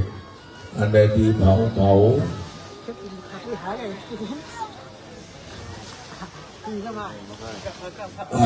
ก่อนจะเผาเนิ่มงคลดีๆวันนี้เริ่มแล้วไว้วอนพระแก้วคุ้มของรักษาศรัทธาพี่น้องที่เข้ามาหาตามในวัดวาไม่อีกที่นี่อันใดบ่ดีจะไปจู้จี้เก็บไปยำยีเหล้าสาวขอสามัคคีอย่ามีแตกร้าวขอปั่นโจกแก้วปลอดใจพิรัตนะดวงงามจีใจเป็นเจ้าตูงใจร้อยเศร้าของเขาก่อนจะโป่งศพไว้สาในบารมีธรรมท่านพระครูประโชติพัฒนาคุณมหาบัณฑิตปิญญาโทว่าที่ด็อกเตอร์เจ้าคณะตำบลเชียงดาวเขตหนึ่งเจ้าวาดวัดแม่อินประธานถ้ำประธานจัดงานท่านอาจารย์ว่าให้กำของคุณทนาทั้งหลายก่อนพวกเราบนมมือเงียบฟังผู้มีหนึ่งเนอะนะบัดนี้เจ้าขอถวายความเคารพประเดชพระคุณหลวงพ่อพระครูพิทักษ์พัฒนาธรรองเจ้าคณะโดยเจียงดาวพระเถรานุเถระครูบาอาจารย์เจ้าคณะพระสังฆธิการลูกๆขอเจริญพรยังปอพันโทเจ้าแดงจืนพร้อมด้วยแม่ออกเกี่ยงคำแล้วก็เจริญพรยังศรัทธาสาธุชนดึงคนเมืองคนไตพี่น้องศรัทธาวัดมีอีกพี่น้องศรัทธาจองไตมีอีกเฮาผู้คนวันนี้เราจะได้ประชุมเพิ่มร่างของคุณจางแสงอันได้มรณภาพไปจะได้หลอนไปเขาก็ได้นำคุณจางมาตั้งบำเพ็ญกุศลเดิมทีคุณจางนั้นก็มาอยู่ด้วยวัดไม่อีกของเขาได้4 พรรษาด้วยกันเมื่อเดือนที่แล้วเขาก็ได้เผาทุกปนนคุณจางแสงว่าโอ้ถ้าเขาได้ประสาทหมอกเขาแล้วนี่เขาตายก็ตึ้มเป็นหยังไงหน่อยคุณจางได้ลากไว้ได้ว่าไว้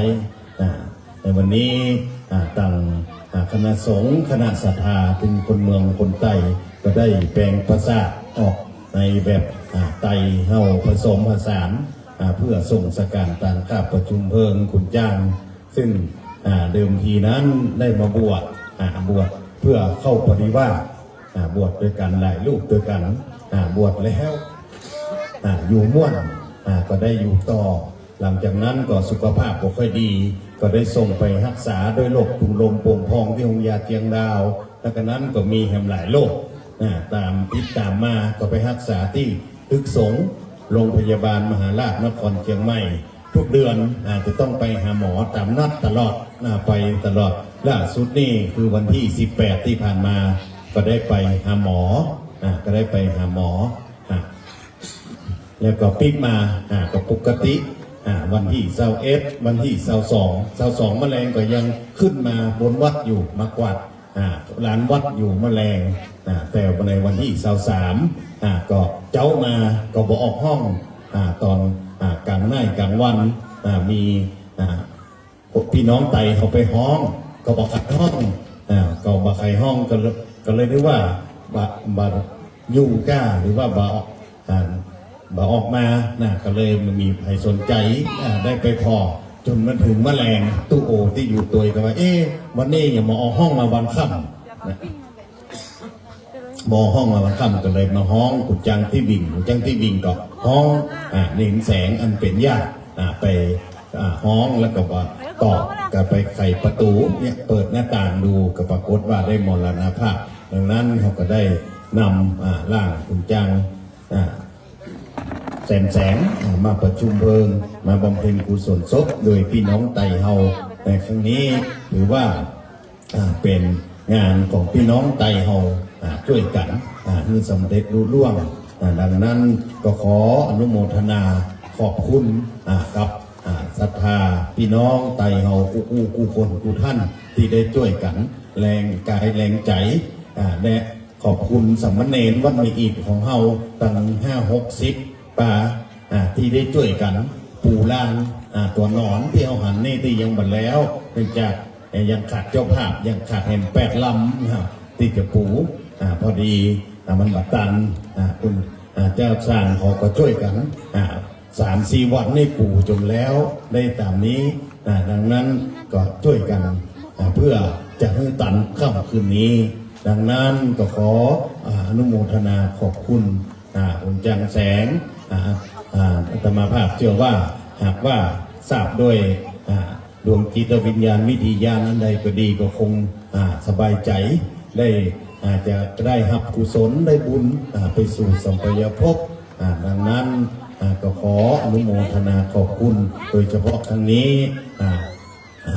ปันโทเจ้าแดงจืนบ้องไม่ออกเกียงคำก็ได้ตรงมาจาก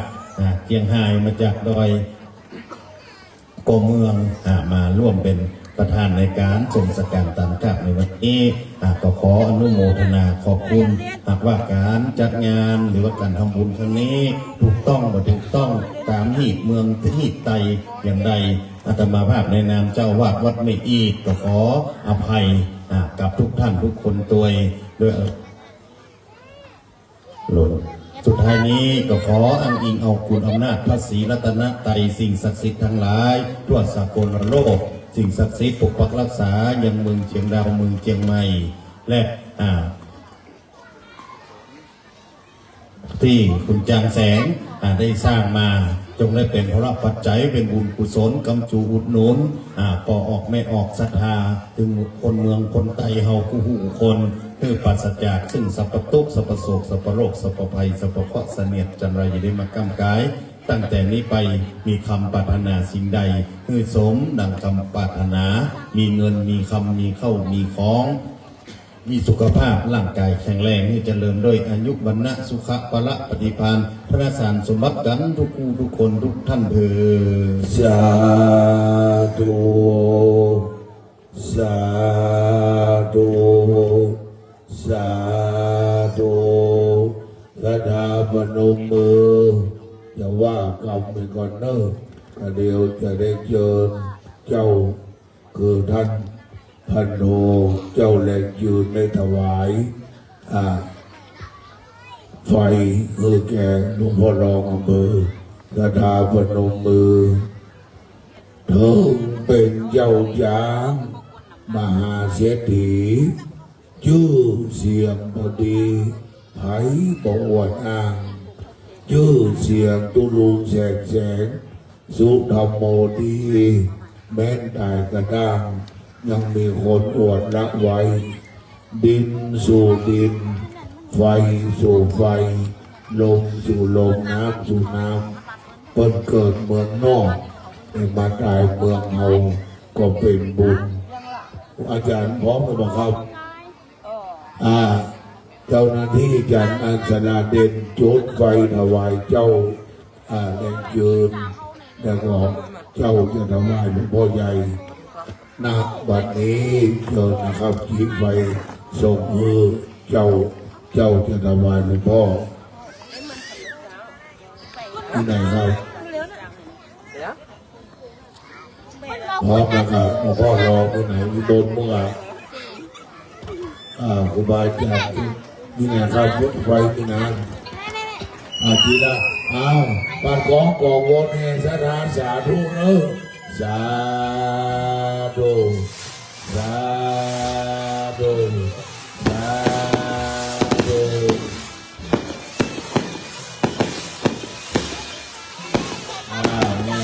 แม่ของเนอะ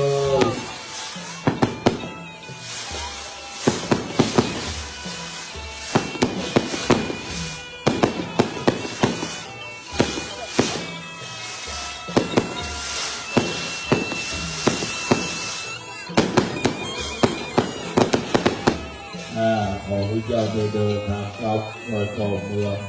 โดยสวัสดีปีทาง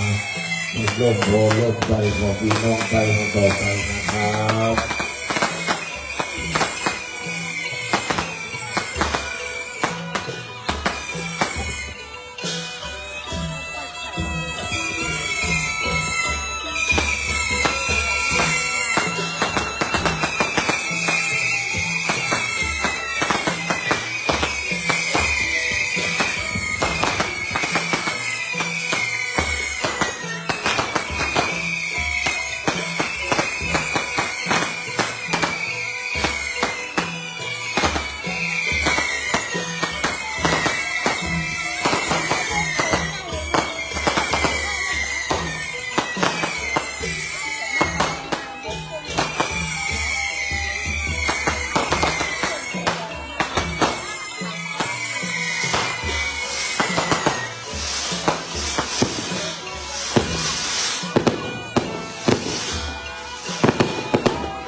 อะระหะโต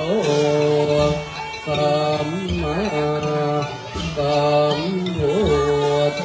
ธัสสะนะโมตัสสะภะคะวะโตอะระหะโตสัมมาสัมพุทธัสสะปัญจขันธ์รูปขันธ์เวทนาขันธ์ขันธ์ยาสังขารขันธ์วิญญาณขันธ์ตาคาตาตาโมรูปะขันธ์ยังเตียนติรูปังอติตานาคตาปัจจุปันนังอาชาวัตตะปะโอลาลิตังวาตุภูมังวะตาปนิ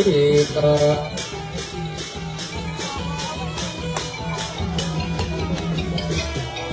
ตาเทกา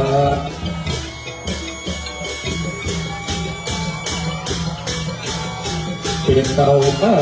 ปัจจังวัวจัตติรุปัตติอุปัจจโยอามะปะโยปัจจโยกามัคคันตาราปัจจโยกานาชาตาปัจจโยอัญญมัญญปัจจโยนิสยปัจจโยอุปนิสยปัจจโยปุเรชาตาปัจจโยปัจฉาชาตาปัจจโยอาเทวนาปัจจโย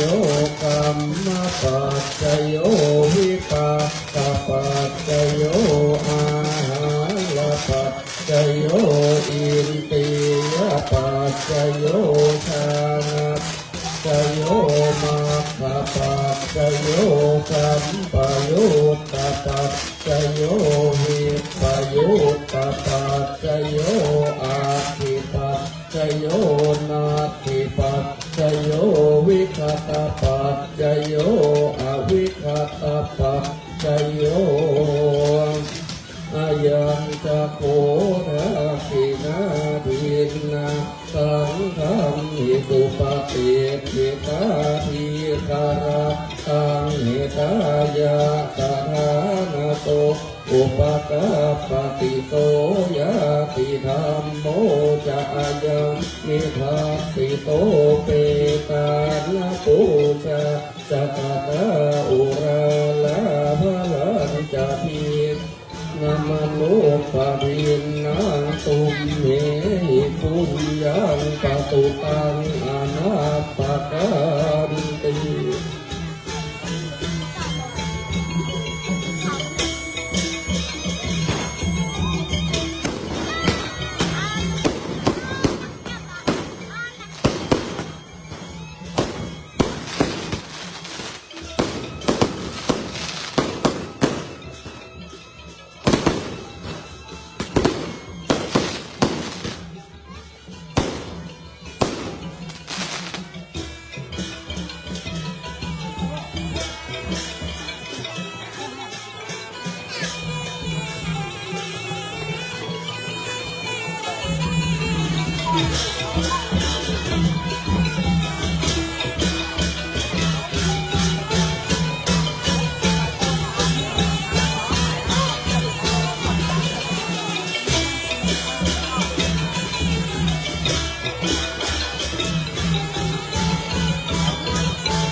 เขารอไฟเนอะลุ้นอาจจะไหม้มาไหม้เนอะโดยการควบคุมของสระเด่นตอนนี้ไฟหยอดประสาทติดตั้งในแต่ยังออกตั้งนอกเพื่อเป็นเพื่อสลาเก็บสายฟืนสายไฟเก็บบอกไฟก่อน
ให้พี่ให้เขาเลี้ยงดีกว่า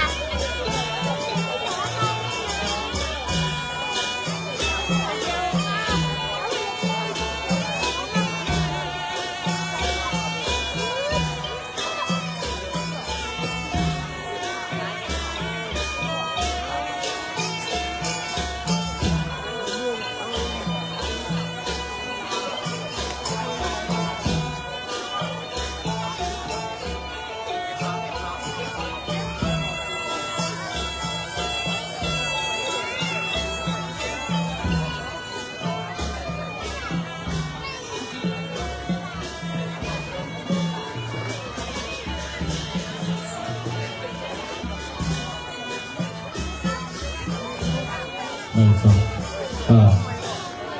ยามได้ก็ตึกไทยกับข้าวไม่เนาะได้ก็เพราะว่าไพ่มายาวในก็ปอกเกี่ยวกับสภาเขาจะได้กันเมื่อในเนาะไพ่กับตึกไม่ก่อนทำหนึ่งเนาะก่อนเท่าสองมันมีนั่งได้มันในเนาะได้ก็แค่ตัดถึงเนื้อต่อตั้งแต่สภาเขากูก็เนาะไพ่มายาวจะได้อันนั้นเมื่อเนาะได้ก็ไปตัวเองอันเป็นเขาสร้างจุดหนึ่งสร้างเสียงหนึ่งสร้างสุดต่างๆคือกำลังสุดแล้วในอะไรก็เมื่อตัดถึงก่อประกาศสภาเขากูก็อะไรหาเรื่องอะไรมาคอยสร้างจุดหนึ่งสร้างสุดต่างๆนอกหนึ่งสร้างเสียงช้างในไม่ก็บอกประกาศสภาเขาอะไรมาหงเหมือนเอาตัวเอาใจเอาโซ่เชหนอต่างๆไม่ต่างพระอาจารย์เขาเลยนำสังขารเราดังนั้นก่อประกาศสภาส่วนด้านในอันเป็นคือศึกษาต่อครับในจริงๆในบ้านสมมติปัจจุบันในสังฆมิตาเป็นวันรวนด้านในสังฆมิตาเป็นก็เล่นเกมเดี๋ยวเป็นข้าววันเป็นแท้เนี่ยเราเลยบ้าเห็นน้ำมาประกาศสภาเขาในหลุมด้านคือเอาหลุมด้านในสิ่งเดียวแต่มาสร้างโจในทำเป็นแม่ในก็ได้ไม่ตัดทิ้งมือปอกประกาศสภาเขาหนอให้กำลังใจอยู่ในก็ไม่ตัดทิ้งเนื้อปอกประกาศสภาเขากูก็หนอ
บอกเขาอันเก็บเก้าอี้เนาะเพราะว่าไปเมื่อเนี่ยเขาไปด้วยให้ตัวผู้ชุดอะไรเนาะ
สลาผิดสูตรหรือเปล่าไม่สักที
ทำไมเราเป็นภายในในงานแล้วในหน่อบอกประกาศสภาพเขา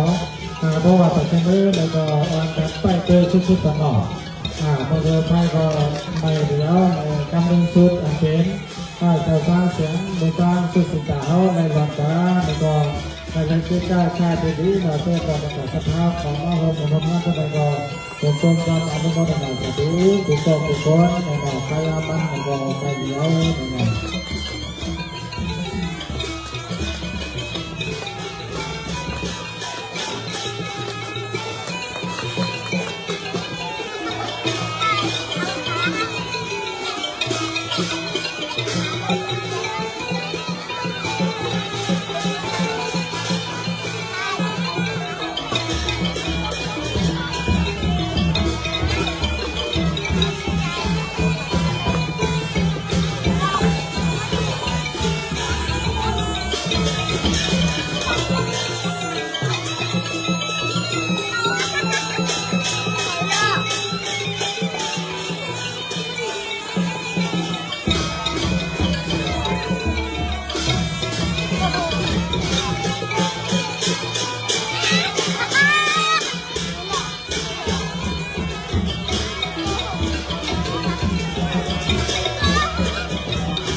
พอสามเณรไปดูในศาลาคำเนอร์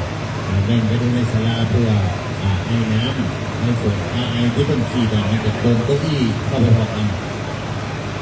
เครื่องเสียงคุณเบเนอร์คุณเครื่องเสียงเบอร์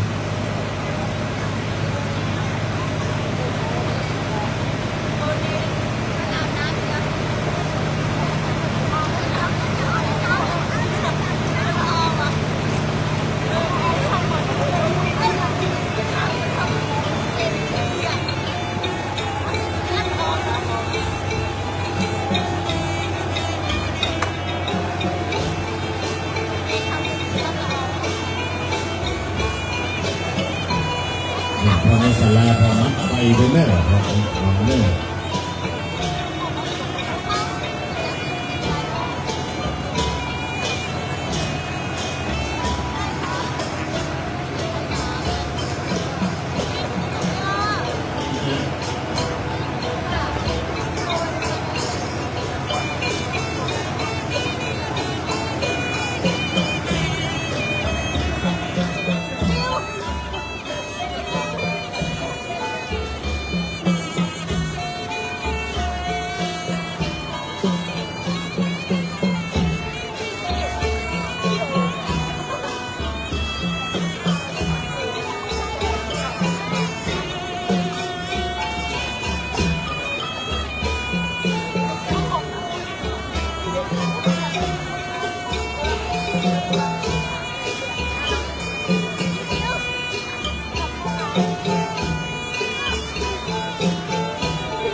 เ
ขาวหาย